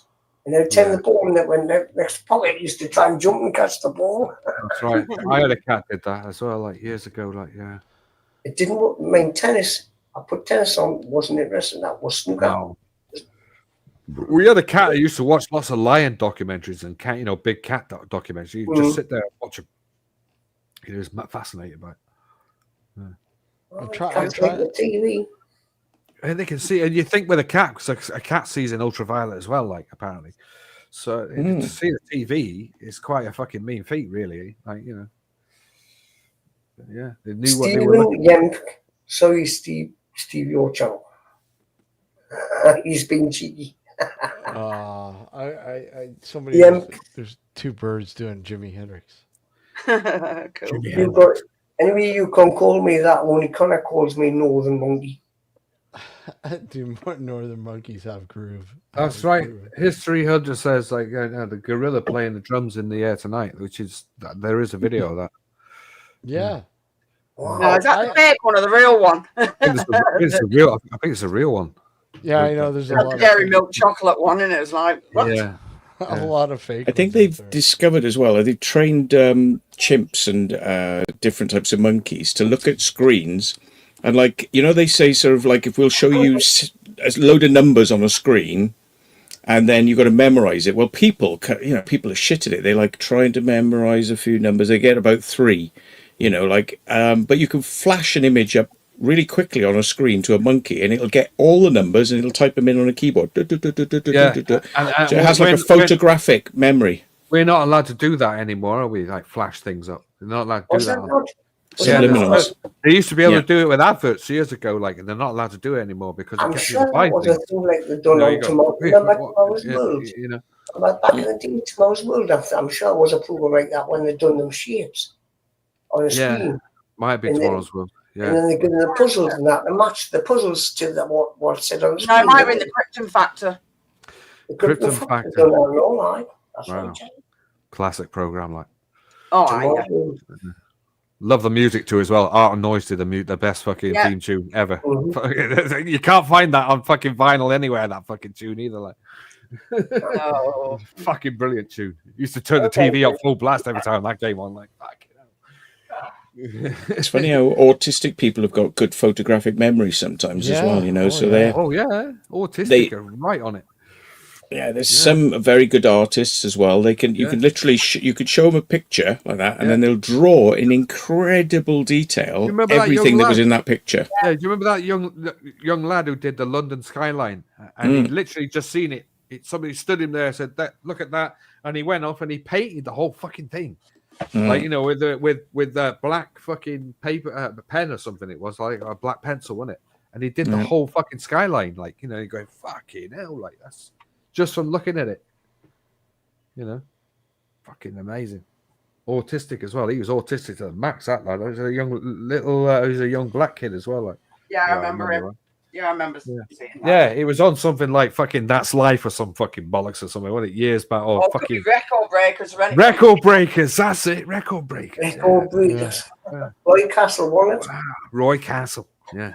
Well, there's some autistic people have like memorized a phone book, and you can say, "What's Mr. Jones who lives in this street? What's his telephone number?" And he'll go blah blah blah blah, blah and you just read it out. You know, yeah. A memory man. Yeah. Like human computers, like you know. Right, like.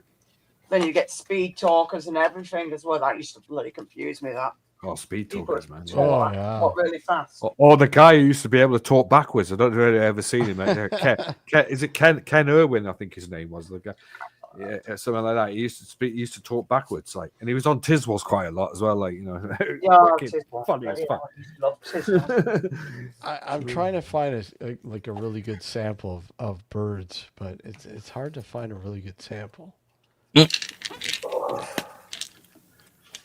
know I put loads on my group channel, group in Facebook, loads of things like that with birds and everything, and funny videos all the time.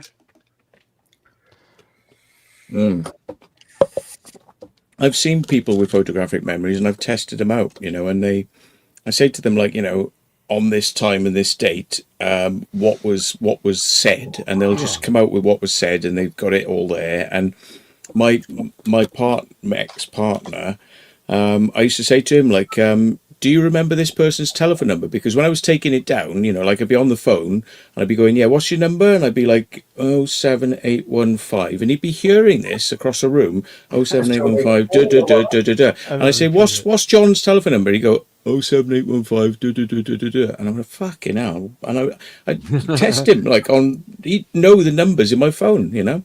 Wow. Okay, yeah, and that's just hearing it once. Just hearing it once. Yeah. Near genius, that, isn't it? It is. And it's quite, you know, I always say it's very sad because, I mean, he's like, he's a bit on the dark side, some of his kind of behavior. So it was a bit of a shame to have all that talent, but like be a bit warped, you know.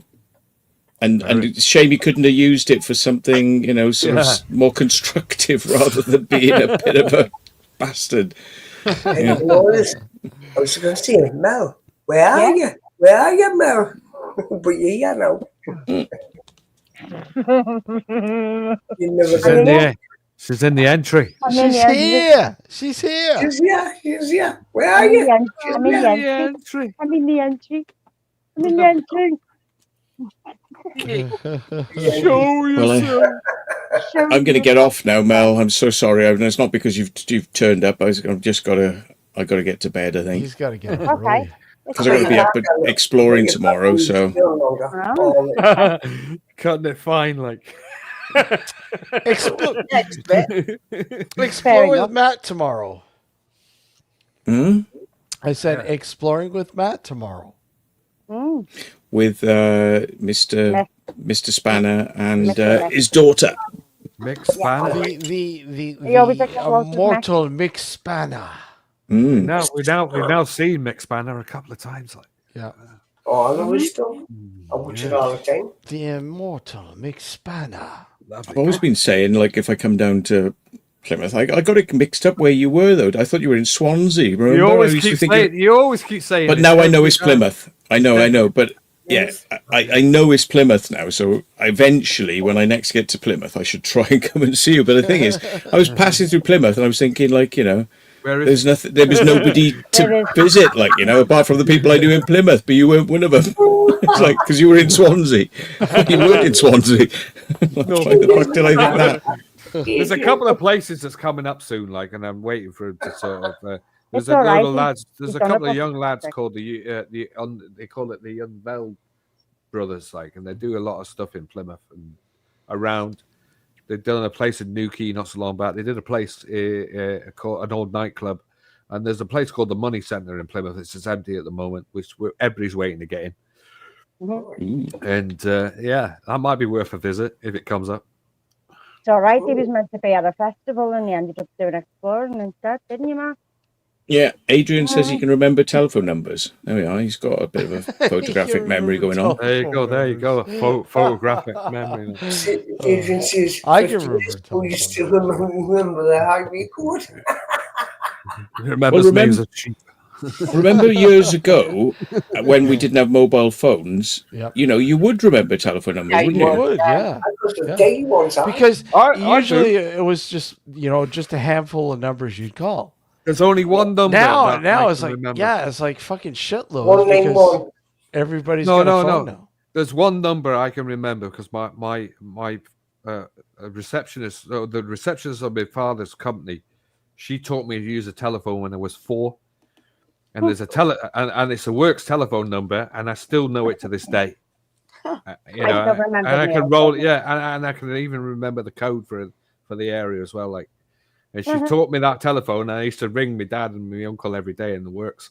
It ran up a fucking huge phone bill in the 70s as well. Imagine that when you're 74, like a fucking great phone bill. What was Customs and Excise telephone number? Because I used to be reeling that out. It was 02 was it 0207 811? 0207 811? No, that's London, isn't it? That's London. That's coming up to 80705, isn't it? Like, which Oh, is, no. It was 001 811 8055. What was that? That was Swap Shop. It was Swap Shop. See, now I remember that one. Yeah. Everybody remembers that one. Like, It's funny though. I used to remember numbers by the way I would say them. If I had to write them down, I'd go, but if I said it, then I could write it. if I could sing it. Yeah. Yeah. You remember, it's like you remember the word where you say the numbers. But Yeah. It's amazing, isn't it? Wait, I'm going to go for a cigarette. I won't be long. Do you know what I fucking hate? Do you know what I really hate? Tell me if you hate this. I had this in the NHS, and they said, "What's your number?" Now I have to be careful I don't spurt out my number now. But she said, "What's your number?" And I said, "It's 07891 da da da da da da." And she goes, "So it's 07891." Oh, she went. It's 07891 da. And she broke it into a different set of fuck. And I went, no, it doesn't sound right. And I went, that doesn't sound right. It's 07891 da da da da da da. Because it's like that. You have the 5, then 3, then 3. Now in America they have 3. Was it? They got the area code and then 3 numbers and then 4 numbers. Yeah. 334. Yeah. But we have 533. That's the way we sort of set out numbers in the UK, but certainly mobile numbers. And we went over it about fucking 7 times until she said, "Oh, that is the number I've got." And I went, "Well, that is the number I said." I've been telling you that fucking number. Every time she was saying it, my brain was going, "That's not right." And she was going, "No, that's not right." When I was saying, she goes, "That's not right." No, I was going, "It's this." No, that's not right. And we were back and forth. Like, so she couldn't. She broke it down in a completely different way. Like in 2s or whatever. Could have just wrote it down on a piece of paper and saved all that time. Or like mine is 07075 and then it goes 1 2 da da da da da da. Yeah. I'm like, I can't remember mine. Like, all I can remember is the last 3 numbers of it. I can remember pretty much any number from my childhood. Pretty much like my parents' number, my grandparents' number. I can remember all those numbers still. Yeah. Because those you dialed religiously. Yeah. Right? Sometimes I can't even remember my own mobile number because I don't call myself. So it's like, oh, what's my number again? Oh, fuck.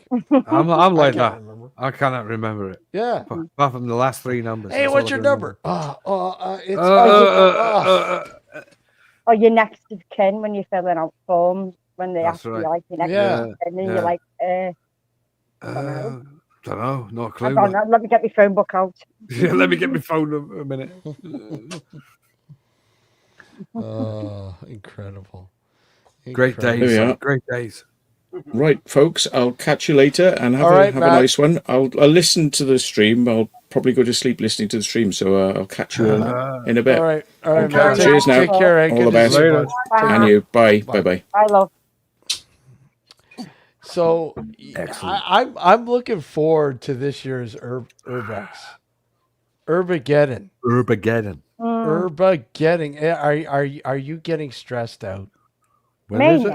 no. When's it happening? October. 25th of October. Where is it? Same places where we had it last Yeah, year. because it was pretty cool last year. Where's the same place? I don't even know where. Stoke-on-Trent. Stoke-on-Trent. How far away is that? And so you and John, right? You and John? Yeah. Is it just you two? Well, yeah, it is. Yeah, because Barry's been occupied with family business. So Yeah. Yeah. I don't know. I've been It's- trying to it's- find. it's a tiny bit slow this year, to be fair. Really? What ticket wise? Yeah. Really? Yeah. You think the bubbles burst? No, it doesn't. No, first I because don't I think haven't so. done it. Oh, right. Yeah. Okay. I think people I think people love getting together for Yeah. something like that. If I could afford the train ticket, I'd fucking It's go. just it's money and family things. Yeah. It's towards Halloween and stuff like that. Stoke-on-Trent, man. Where's that? That's halfway up the country. Is there like a lot of hotels there? Yeah. Yeah. Yeah. And you're doing the paranormal sort of thing too this year, As right? well, yeah. Yeah, well, Yeah. that's So you're what it was mixing last it together. Year. I made the idea of mixing it up last year, and it worked. It did work.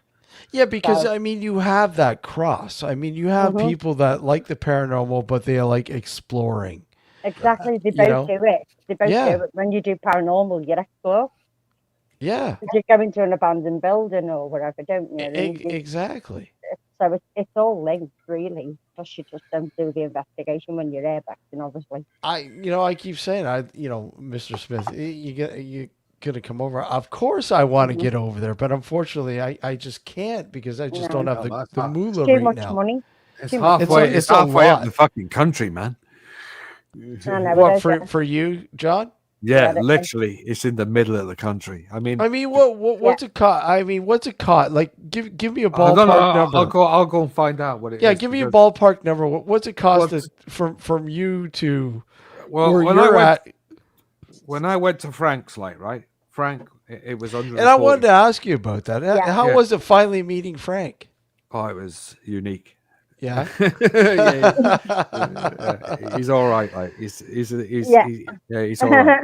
But I mean, you figure because I mean, you guys have known each other for a while now. 5 years. 5 years, and it's like, when people think, oh, Frank, okay, Crazy John, Frank, Crazy John, it's like it was really cool that you guys finally got to meet up. Yeah, it was good. It was a good laugh. Like he is. He's chilled out a bit more, hasn't he? But I haven't seen him since. Like he disappeared since. Like. What do you do to him? I don't know. I think he got a bit fucking. Oh, that's it now.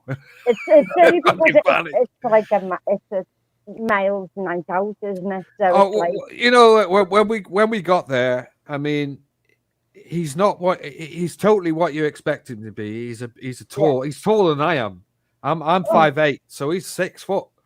Yeah. So he's bigger. He's bigger than I am. Like, but he's thin as a rake. He's thin. Yeah, he's just a thin man. Like, when you go, fuck, like. But yeah, he's good as gold. Like, I had a great time. That's cool. That's cool. I got no problem with Frank. It was nice. Well, to meet him. I was really excited and really, I wanted to stick around when you guys did the live stream, but mate, that live stream with the first live stream that we did, and we had to delete the first one because some fucking idiot. But at the end of the day, that is class. I mean, I haven't even watched the second part. Like, I haven't watched it, but I heard it was pretty fucking good. Like, so. Well, that's cool. That's cool that you guys finally got to meet up. Yeah, man, it was good. It cost me, like I say, the price is 142 quid. It costs to get there and back. Wow. And that's the train? That's a train? That's on the train. 6.5 hours as well. Wow. 6.5 hours? For me to go to Devon and back. Wow. It cost me 400 quid. Yeah. Damn. You're looking at probably, I would say probably about nearly £200. Thank God me festival's moved. But like you said, it's like fucking 6 hours away. Yeah, man. Yeah, Yeah, but that's going to London. You have to go to London. Yeah. Change at Paddington and then go out the suburbs to Kent. Yeah. Yeah. To Kent. So, yeah, so you know you've literally got to get out of London to Kent. Wow. Yeah. That's insane. So I mean, yeah. it's expensive here. Like if I was to travel to where I'm located, to say Montreal, Quebec, Yeah. it's about a five and a half hour train ride. Yeah, you're looking at about $500. Do you know what Yeah. the most expensive part of it really is when you get to London and go into Kent. The Yeah. rest of to go from Plymouth to Did you London do is a cheaper. split It's ticket, cheap. Crazy John? Eh? Did you do split ticket? On the way out, I had to change 3 times on the way out. What You split can get ticket? split ticket is where it breaks your journey down and it works out cheaper. So No, they don't do that. No, they don't do that. they will. If you I get asked the app them. on your I phone. asked them. I even asked her. I said, "Do you still do these things like Devon Rangers and fucking, you know?" No, not They that went, type "No." of ticket. No, it's not that type of ticket. Split ticket is where you download an application, right, and you'll put your destination in. Right, And what somebody, it'll do is yeah, it'll that's good. split it Yeah, but down track to track to track. I And know then what you, I know what you're on about. But Mm. that's a that could also work out as a big lump coming out your bank. I Yeah, think it's a lot cheaper to do. I split did it. I asked her. I asked her if there was any other cheaper way of doing it. She said no. And I said, look, there obviously must be some schemes you have to do. And they went, no. If you pay by Ariba or the actual Yeah, if you train go service. online, you're definitely going to get it cheaper. But at the end of the day, So what about flying? Is it same price like to fly? Really? Yeah, 140 odd quid, and it's an hour and a half on a plane. Yeah, it's quicker. But on then a you've got to plane. have a passport. But you've got to go from Newquay Airport, which means I've got to go from Plymouth to Newquay and then fly from Newquay to You where need it a is. passport? Do you need the passport? Really, to travel within the UK? Do you? No, Wow. you don't. No, you don't. You don't need one to travel Or around do you the need UK. identification or something? No, you just need your money. Yeah. I got a birth certificate. I got a driver's license. I've never flew in my own country. I didn't want to. Do you know what? I was tempted because it was an hour and a half. Yeah. But it's literally getting to there. The only airport we got down here is Newquay, which does it Newquay to London, especially to Sittingbourne. See, when we do it at night time. We travel by car through the night. Especially when we I went would love to Devon. do that, Mel. I would love to drive in a car. Like I don't do that anymore, sadly. It's still a fucking John. The way roads are these days, it's fucking. I know this. If I did a trip to London in a car, I'd lose my license. I definitely would lose my license. Thank God my festival's only 2.5 hours away now instead of 7 hours.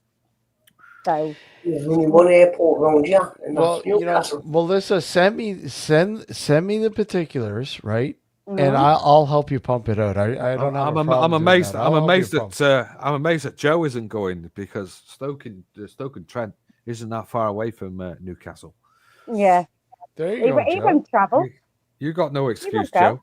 He won't go. You won't go though, will you? Joe. No, he won't. He didn't even go to the Essex one. That would have been all right for him as well. I think Essex is a bit of a fucking stretch, though. Oh, well. London's too far for me. Well, how long is Stoke from Newcastle? I wouldn't say it's that far because Newcastle under Lynn is the It nearest took place. me and Brady 6 hours, and that was on with us picking Jackie up on the way and then going up. It took us 6.5 hours to get up.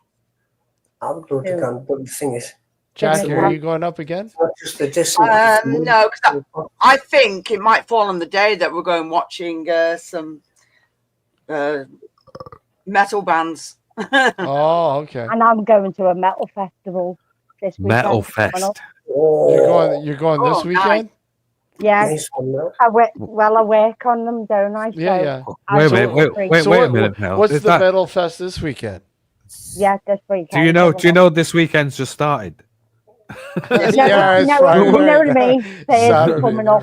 Thursday. I've only just come back from Costco. Right. I'm all over the place. Say, hold on a minute. Fucking I've hell, what are you doing up? I've got 3 events going round in my head. I've basically got 2 festivals in 1 month this time round, and I've just come back from Costco. So Wow. it's like one after the other after the other. Wow. But I've got to do this rock festival. As long if it gets me a lift, I'll do it. I said I'll do it. But I'm going to take some earplugs and stuff because they're really rowdy apparently. All right. I've had the money Really I've been going rowdy. there, but it's going to cost me a fortune, man. What? For me to go from here to Stoke Prior, it cost me £142 returning on the train. Doesn't anybody hitchhike anymore? No, you must be fucking joking. I've done that all the way to I'll tell you what, Mel. Hitchhike. I just looked at the prices for it, like, right? It's 96 quid one way to go from Plymouth to Stoke-on-Trent. Jesus. So that works out 180 odd pound, doesn't it? Ouch. Ouch. Well, I look at it always doubling in Canadian dollars. That's that's fucking huge. And there's a 4.5 hour journey on the train as well. But 3 hours 50. You could do it on a bus for 49 quid. But fuck me, sitting on the bus is probably 7 hours there. Yeah, but that's the thing. The coach takes longer. Takes me 13 and hours. It's so uncomfortable, on a coach to Devon. Do you know what? On the coach on National Express, they're not really uncomfortable, to be honest. They're not. They're great. I used to do a lot of that. As long as they have a washroom. That's right. Yeah, they do. They have a toilet on there. They've got internet on there. They've got Wi-Fi on there. They've got leather chairs. Do they have a toilet or bidet? Bidet. A toilet. A toilet. Bidet. They have a toilet. You've got Wi-Fi on the move. They've got leather chairs. They've got. Oh, they got everything now. Like when I was doing them years ago, I used to do Plymouth to Manchester, like on National Express, and this is in the 80s. Yeah, remember them? The red thing. Yeah. Fucking right, man. You'd be on that coach, like, right, for 7 to 8 hours. Sometimes you'd have to change the Bristol. I remember taking a coach from here to fucking New York City, Manhattan. 12.5 hours. Wow. And I'm telling you, I remember getting into New York City and taking the Jersey Turnpike into New Jersey. I've never seen so many goddamn buses in my life. Yeah. Wow. I'm like, holy shit, this is insane. It is, isn't it? From me to Devon, down where our K is, where Andrew used to fucking live, or still live, it took me 12.5 hours on that express. Oh. But it's only £96 return. Right. Yeah. So you're talking it's shit cheap.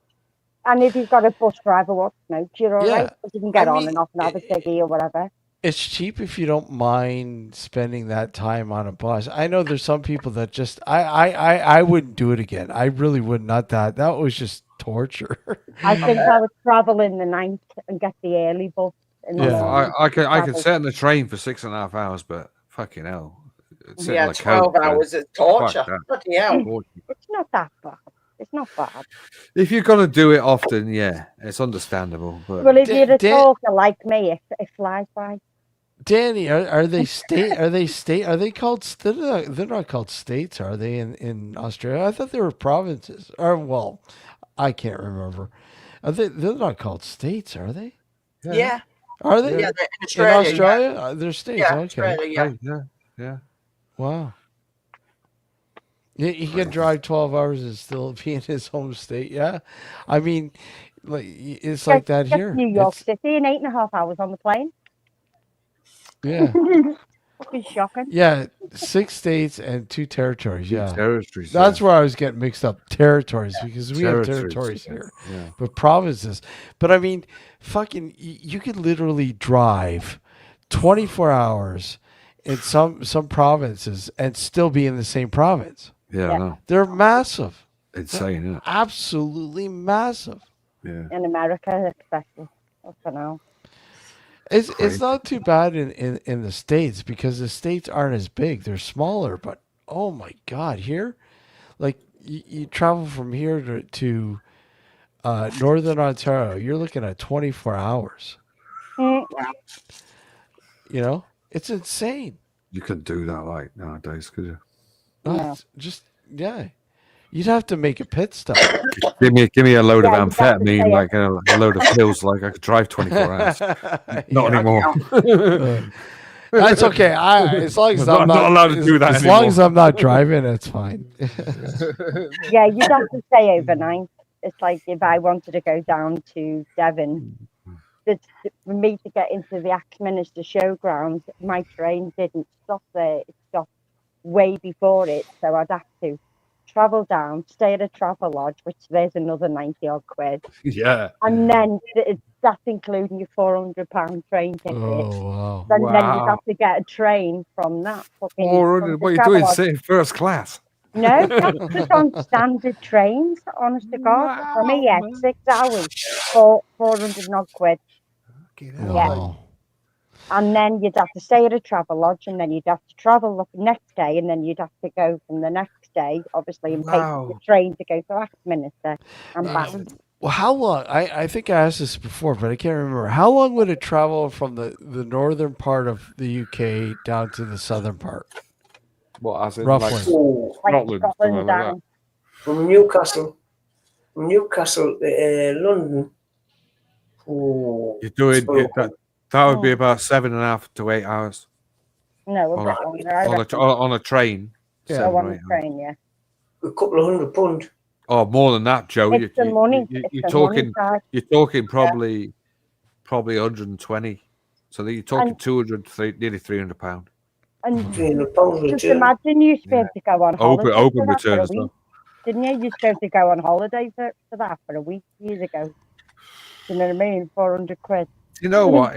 It's ridiculous, really. Like the amount of money. I mean, people pay it. You know, there's people paying it daily, and they're paying serious fucking money. They're traveling, like, you know, going up the country, going back down London.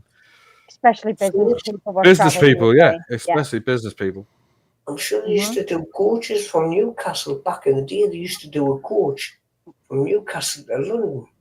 Yeah, they still do. They still do. Like, they still do coaches. Like, they're still there. National Express do it. Yeah. Like I say, like you get on a coach, like it'll cost you a hell of a lot cheaper. That's what I've told Daniel to do if he wants to come to where the guy can get the train. I mean, get the coach down. Like I say, the coach I've just seen there is 49 quid. Like, you know, that's there.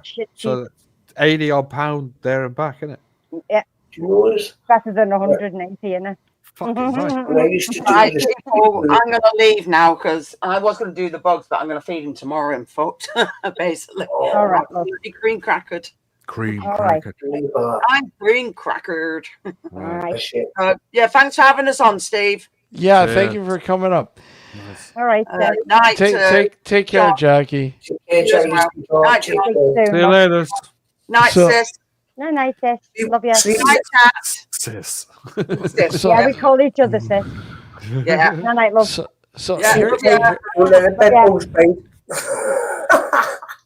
Night, Jackie. So there you go. It says 13 hours and 37 minutes, roughly, from the southern part to the northern part. So that's from Land's End to John O'Groats. Yeah, roughly, right? So about 13 hours and 37 minutes. So listen, check this out. Look, Newcastle, London. Get this, like, right? When I got on the train, like, right, I got on the train that was going to Glasgow. Right, it was part of my journey to get to London was to go on the Glasgow train. Yeah. So and I was looking at that, and they were saying this train goes and stops at 13 stops or something like that, and it will arrive in Glasgow at 10:10 at night. I'm thinking, fuck me, that's all fucking day on the train, like, you know, all day. Fucking hell, man. You know? Wow. I mean, I got on the train. What was it? I got on the train at 12 o'clock. I think it was 12:15, and that train had set off from lower part. I think it set off from Cornwall down in Penzance, and was going all the way to Glasgow. I mean, fucking hell, like that's a serious amount of fucking money and a serious amount of time of your day just spent on the train. I used to do it to Mansfield and back on the coach. I always used to have the certain drivers. Always used to be the same drivers that used to do Not Express, the same number. and it was always the same driver. We used to have a laugh, and I used to feed him lollipops and all sorts of things. Giving him lollipops. Laced lollipops. Just literally sit in the front and just yak to him, and it made his day go quicker, you know. You're supposed to leave him alone, like when he's driving. It says on the thing, "Do not disturb the driver." Oh, they didn't give a shit on that. I know. It used to have a right laugh. You've got to keep him awake, haven't you? Really. But it used to make me laugh because they used to have the Welsh. They used to have the Welsh coach, right? And they used to have 2 drivers on the Welsh. Yeah. What used to go to Landor, no, but they only had 1 driver to go to Stansted. I can hear your cat meowing. I can hear that too. Did you hear him come in? He tells me he comes in. He lets me know he's here. I've only just got off fucking cat in. He's been a pain in the arse since it's been hot weather. He's playing with the fox. He plays with the fox cub next door. Yeah, mine's the same. Like Mel, he will not stay in the house. Well, normally we like to bring him in because of the foxes around here. But right. the little cub, we have a little cub next door, it's been left on its own, obviously, because the mother's leaving, and it must be a female. But they keep on bringing presents in the front garden here. There's got food, 4 footballs, a pair of boxies, a boxing glove. What else is in the front? The fox keeps on bringing fucking presents back. We're leaving them in the garden. And he wants to play football. That's another animal you could train is a fox. Yeah. Oh, it's that cute though. It is. Oh, they are, mate. If you can get a fox that's brought up like hand reared, they're fucking like a dog.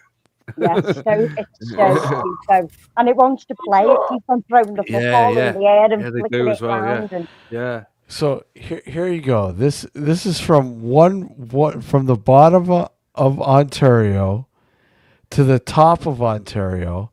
It would take you 2 days and 21 hours. So how many UKs fit inside of Ontario alone, man? This is insane. Well, mate, if it takes you the whole day to go from Cornwall to fucking Glasgow, holy crap! Yeah, from Penzance to Glasgow. That's insane, isn't it? You'd have to stay over at a hotel, wouldn't you? Oh yeah. Take care, Stephen. Good night. Wow. Bye, Stephen. And I what's up with you, Stephen? Sorry? Stephen going to bed. Stephen's going to bed. Stephen Young. No missing there then.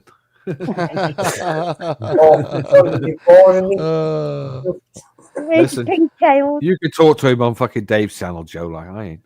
There's an earthquake, a 5.6 earthquake in Brisbane this morning. Yeah. Wow. That's insane. It's I filmed System 7, you know, but the only problem is though, I've got a 2-hour footage on my DJI and he plays loads of psytrance in France and I was just bouncing everywhere. So I've got the footage. Yeah, because I thought like fuck a quarter of a and I had an hour. Yeah, I sort of like had an hour of madness in the front, fucking with the DJI bouncing around like this. Were you doing any stimulant? I just said it was I'll tell you this, I wouldn't have been straight if there was System 7 playing. No, I had a quarter of a tablet. It was only a quarter. I was working all weekend, and I was fucking roasting. And I thought, fuck it, you know what I mean? Because I wanted to film System 7, but as soon as he started playing Psytrance, that's it. I was off. That's it, off. I was off. Totally off. I had Matthew right behind me. You know, Matthew of the right stuff. Matthew Wright was there. Yeah. Was he off his head as well, was he? He's always at Cosfest every year. I know he goes Cosfest, but to have him dancing there, maybe it's surreal as fuck, man. Just turn around. He picked the man off the TV. He even stands in for Jeremy Vine now and again. Does Matthew Wright? Like, yeah, he fucking picked me up. Yeah. He had the purple wig on, curly purple wig, right, on a fucking boiler suit in the heat. Bouncing around like this, picking me up and fucking going, yeah. Jesus, I'm gonna get hold of him on the radio one day I love he goes on Jeremy Vines every now and again and stands in for Jeremy Vine. So I might ring him up one day and say, "Do you know Melissa?" Like, and he's going, "Yeah." Just say, "Yeah." You do it, and he'll say, "Yeah." Just say from Cosfest, and he'll say, "Fucking so I heard a rumor you went to Cosfest, like. Yeah. He goes to Cosfest every year. When he I know you said that before. Specifically asking for me, he asked Julia where I was, and then he came to the merch store and he was like, "Fucking hell, Mel, how are you doing?" Is he married or is he not He's married? still married with Amelia, but it's separated. But he lives upstairs. He lives upstairs. Fucking hell! What the fuck? I said to him, so because I was taking the piss out of him, I was going there. So that means like you've got your own shelf. And he went, yeah, I've got my own shelf in the fridge and that. I said, what, for your fucking beer? And he went, yeah. He's got his own cupboard, his own fucking shelf. Wow, man. In the house, yeah. So he's still on the TV, mate. I know, yeah. He loves Cosfest. He loves it. Comes every year. He's a raver on the fucking quiet by the sounds of it. He likes especially if he's listening to System 7 playing. Oh, he loves System 7. Wow. He loves System 7 and another band who he likes. He likes Australasia. Australasia? Yeah, they were there this weekend. I've heard of them. Yeah. Yeah, Australasia were there this weekend, but she's not singing Wow. anymore. It's just instrumental now. Wow. Yeah. Aye. Wow. Australasia's sometimes at Sonic Rock as well. But they always blow the system. Always, without fail. What? Spaghetti Junction. Yeah, Spaghetti Junction. Yeah, you want to see how they rig it up, John? It's crazy. The wires, it's just fucking ridiculous. Wow. And since I work with sound now, it's just you can tell when they come on, and they're in such a small venue as well. This time they had a big barn to play in, but when they played at a little tiny venue, fucking hell, they've nearly so what does it normally cost to get into this festival? Well, Matt paid £130 and he didn't end up coming because he forgot all about it. Oh, wow, 135. That's about me for me. But that's all weekend. That's like that's for the whole weekend. Yeah, that's cheap. That's cheap when you think. And how many DJs and everything else are there? We have, well, put it this way, we have to overlap at Cosfest. So we have the Judge Tread stage, and then we have the Cosmic Ken stage, which I'd say, oh God, I'm trying to think how many bands are there.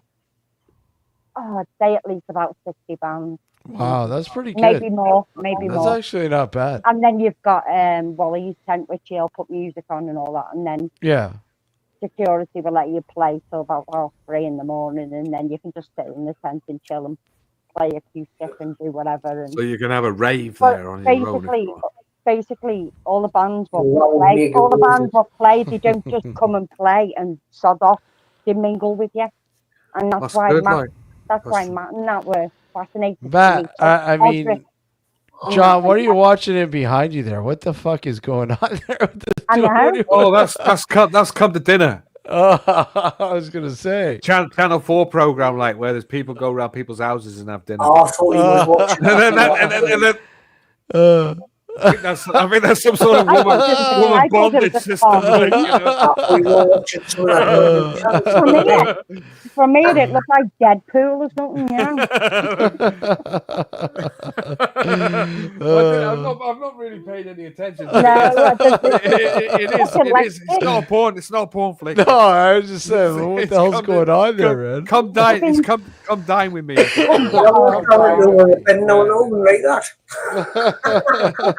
Electric, save your electric. It's made on red pepper soup. Red pepper soup. Now I'm hungry. I thought you meant subliminal messages. I thought you were tuned in some of that tail-line shit, John. Hey, I could put that on in the background if I wanted to. I'll tell you what. Put some good stuff on, like, John. You did. I do, like, and I've stopped doing them now, like Joe, like, so you're gonna have to do them yourself, like.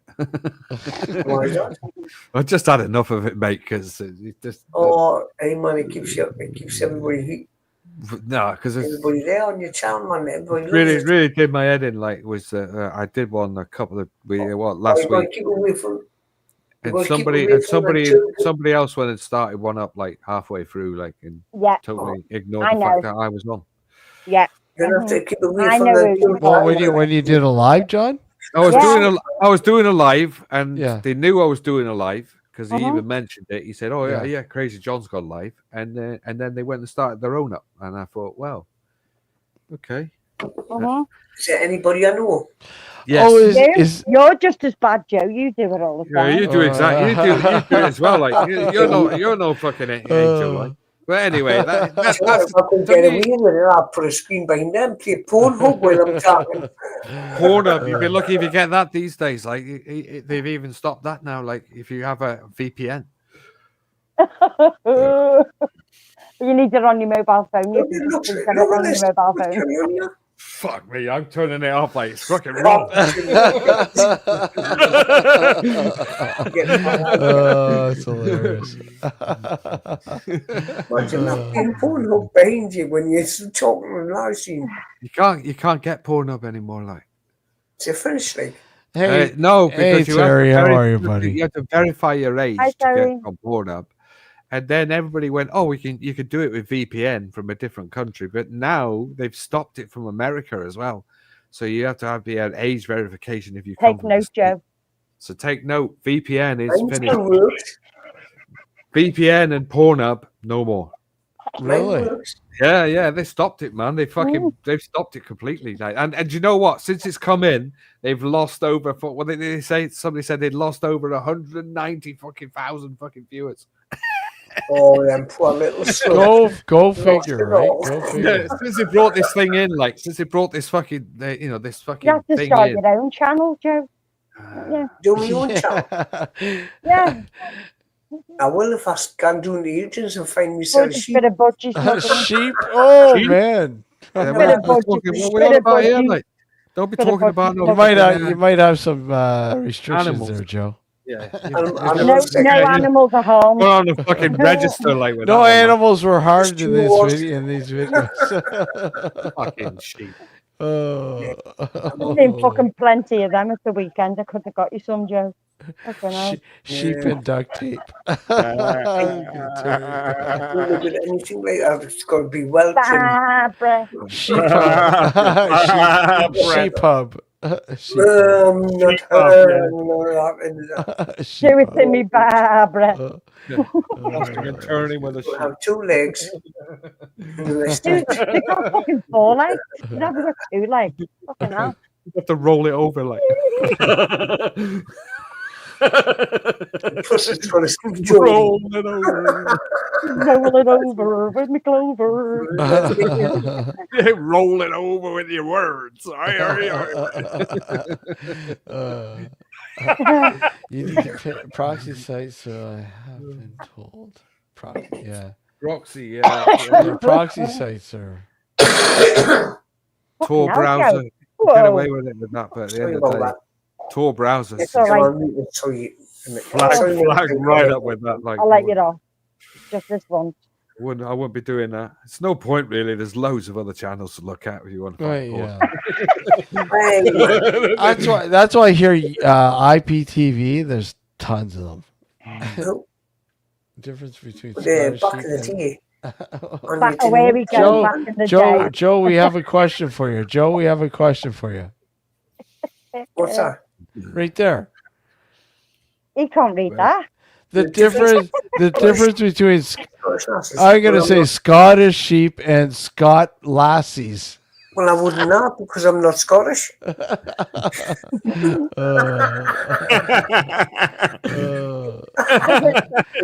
Cable ties and gaffer. You don't need to be fucking Scottish to fucking shag one, you know what I mean?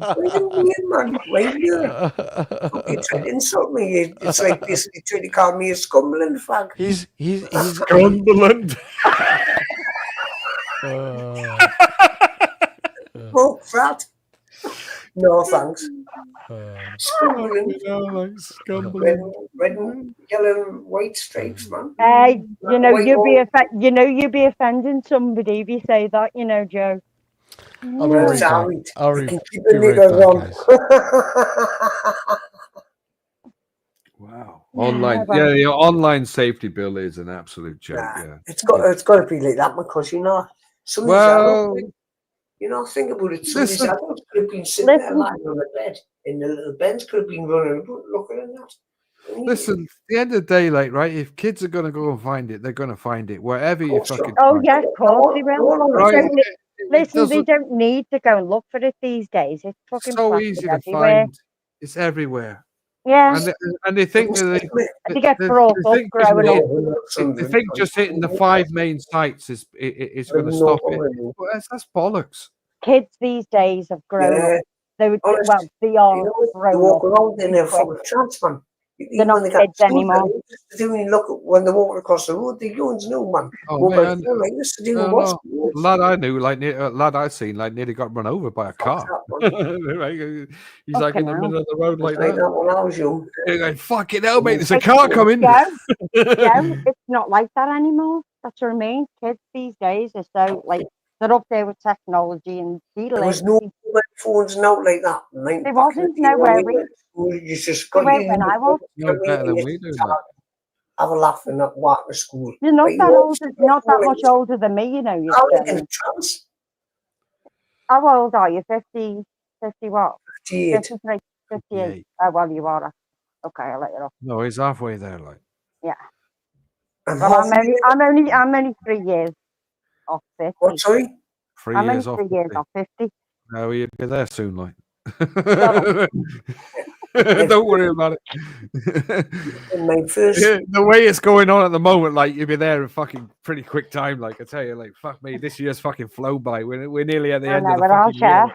Well, I'd say 3 years. I'm not exactly 47 It scares me yet. every day. Like frightens the fucking life out of me. Like I don't know what it is. It's coming up with September, man. It's just man. Where's the year gone? Well, I'm 47 in December. Wow. But it's I was last year, right? Once you pass January and February, once you go to May, then the time seems to speed up. You know what? I start off at the beginning of the year, Joe, like, and I think, oh, that's good. Like, Christmas is fucking gone, like, you know, and I think, oh, that's great, and I'm looking forward to the fucking spring. But then once the spring comes, then you know it's gonna fucking rocket through, like, and it has done, like, you know, it's just fucking catapulted from May, like, you know, straight through. I've just got shitloads on me lately. The days are just fucking flying by. I'm surprised my head hasn't popped with all the events and that I've been doing. Ever since I got put on the sick, man, the days are fucking flying by. Yeah, well, that'll slow down, John. Trust me. Slow down. I wish it fucking would, man, because it's frightening me. Like 6.5 fucking years sat on me. I tell you what I miss. I tell you what I miss is working. Because you know what I miss working as well, believe it or not. I do miss working. Yeah. The days used to go longer. But you're better off as you are. Oh, they do, like. You're better off as you are these days. You are. You're better on the fucking dole. Yeah. If you don't drive, you're fucking screwed. You're screwed. I started, like I said in my description when I came on, I started from school at 16, straight on a youth training scheme. Right, I was there for about a year and a half. YTS. 3 months after you left school, like I got on it. And then this is what you want to apply. And they were telling you how to apply for a job. Yeah. You apply different things. The dole used to help you. The dole used to help you. The dole did help you. Yeah, you used to go in there, used to look for a job on the board, used to sit down with somebody, to ring it for you. Daily jobs. Yeah, they used to ring go in there for you and everything. And you get a job within a day, like. Yeah.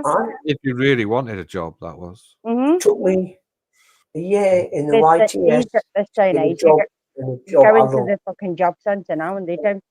When I got a job, the trainers as well. So sit there, don't they? Don't do nothing. Don't do anything. Well, they do if you don't do anything, but they do. Like, but we see, you notice something now in society. These humans now, they're kind of be all bothered to get the horse out of gear and fucking Gandhi try looking at a job centre. No, Joe, it's not that. Nothing There's like nothing that. there. Not like that. There's nothing in the job centre. there's nothing in job centres anymore. They don't do don't get- anything. If you haven't because got on, if there's you're not nothing- online, you're fucked. Oh, exactly. If you're not online, you're fucked. You see. Even So- ringing up, you can't even ring up from a payphone anymore. No. You can't do anything like that from the Well, I job think anymore, because you're on there for an hour and a half. there is an 0800 number. I know that for a fact. Yeah, but you're on the phone waiting in a queue for Oh, yeah. fucking an hour and a half waiting to get for them to answer. I know. Distance and weight are just as bad. They don't even It's answer not the just fucking that, phone. now. It's not just that. Back in the day, right? But most of the places that the youngins knew, man, they're stinking, they're stuck on the fucking cannabis, aren't they? Oh, Yeah, so- but there's better money. Better money. You know what I mean? Go out and get a job, man. Put There is that no back- jobs, Joe. There There ain't is no no job. job. Joe, Why would Joe, Do where you I know what? live, Do you there's know what? How nothing many? left. You know how many people are signing on at the moment? Like, right? 8 million. There's nothing around here at all. There's Yeah. not even a 8 community million. centre around And here I bet it's anymore. only about 300 jobs. 8 million for 300 jobs, probably. And yeah, There's no factories either around here anymore. We know how to Shut them all down. they admitted it a couple of days ago. 8 million. We used That's to the have first time they've factories, admitted how many people are stores. actually on We universal used credit. to have all sorts, all gone, liquidation. So all if you gone look at it, stuff. if you look at it like if you split it up of what people are doing these days, and there's people using universal credit to live as well as, and they're doing part-time work, right? Yeah. It's 8 million, but there's they work it out. There's probably about over 3 to 4 million who are not, daily signing. Who on. else aware? Who are out of Joe, work. there is nothing. You live in Newcastle where there is actually quite a There's few definitely shops no, and yeah. stuff. Well, Swan Hunters is gone, right? That's right. Yeah, You've got fucking right. Neptune Yard. Yeah. You've got all the power stations all gone. You've got now up the northeast. If you think about it, if you look in the northeast, the businesses around here, the big companies and that, they're all gone, man. Fuck all, mate. Yeah, There's nothing. mobile stuff. I'm looking Everything's for gone. I'm looking for people to cover Because the I'm so Urbageddon for me this year. That's gone. Will you pay them?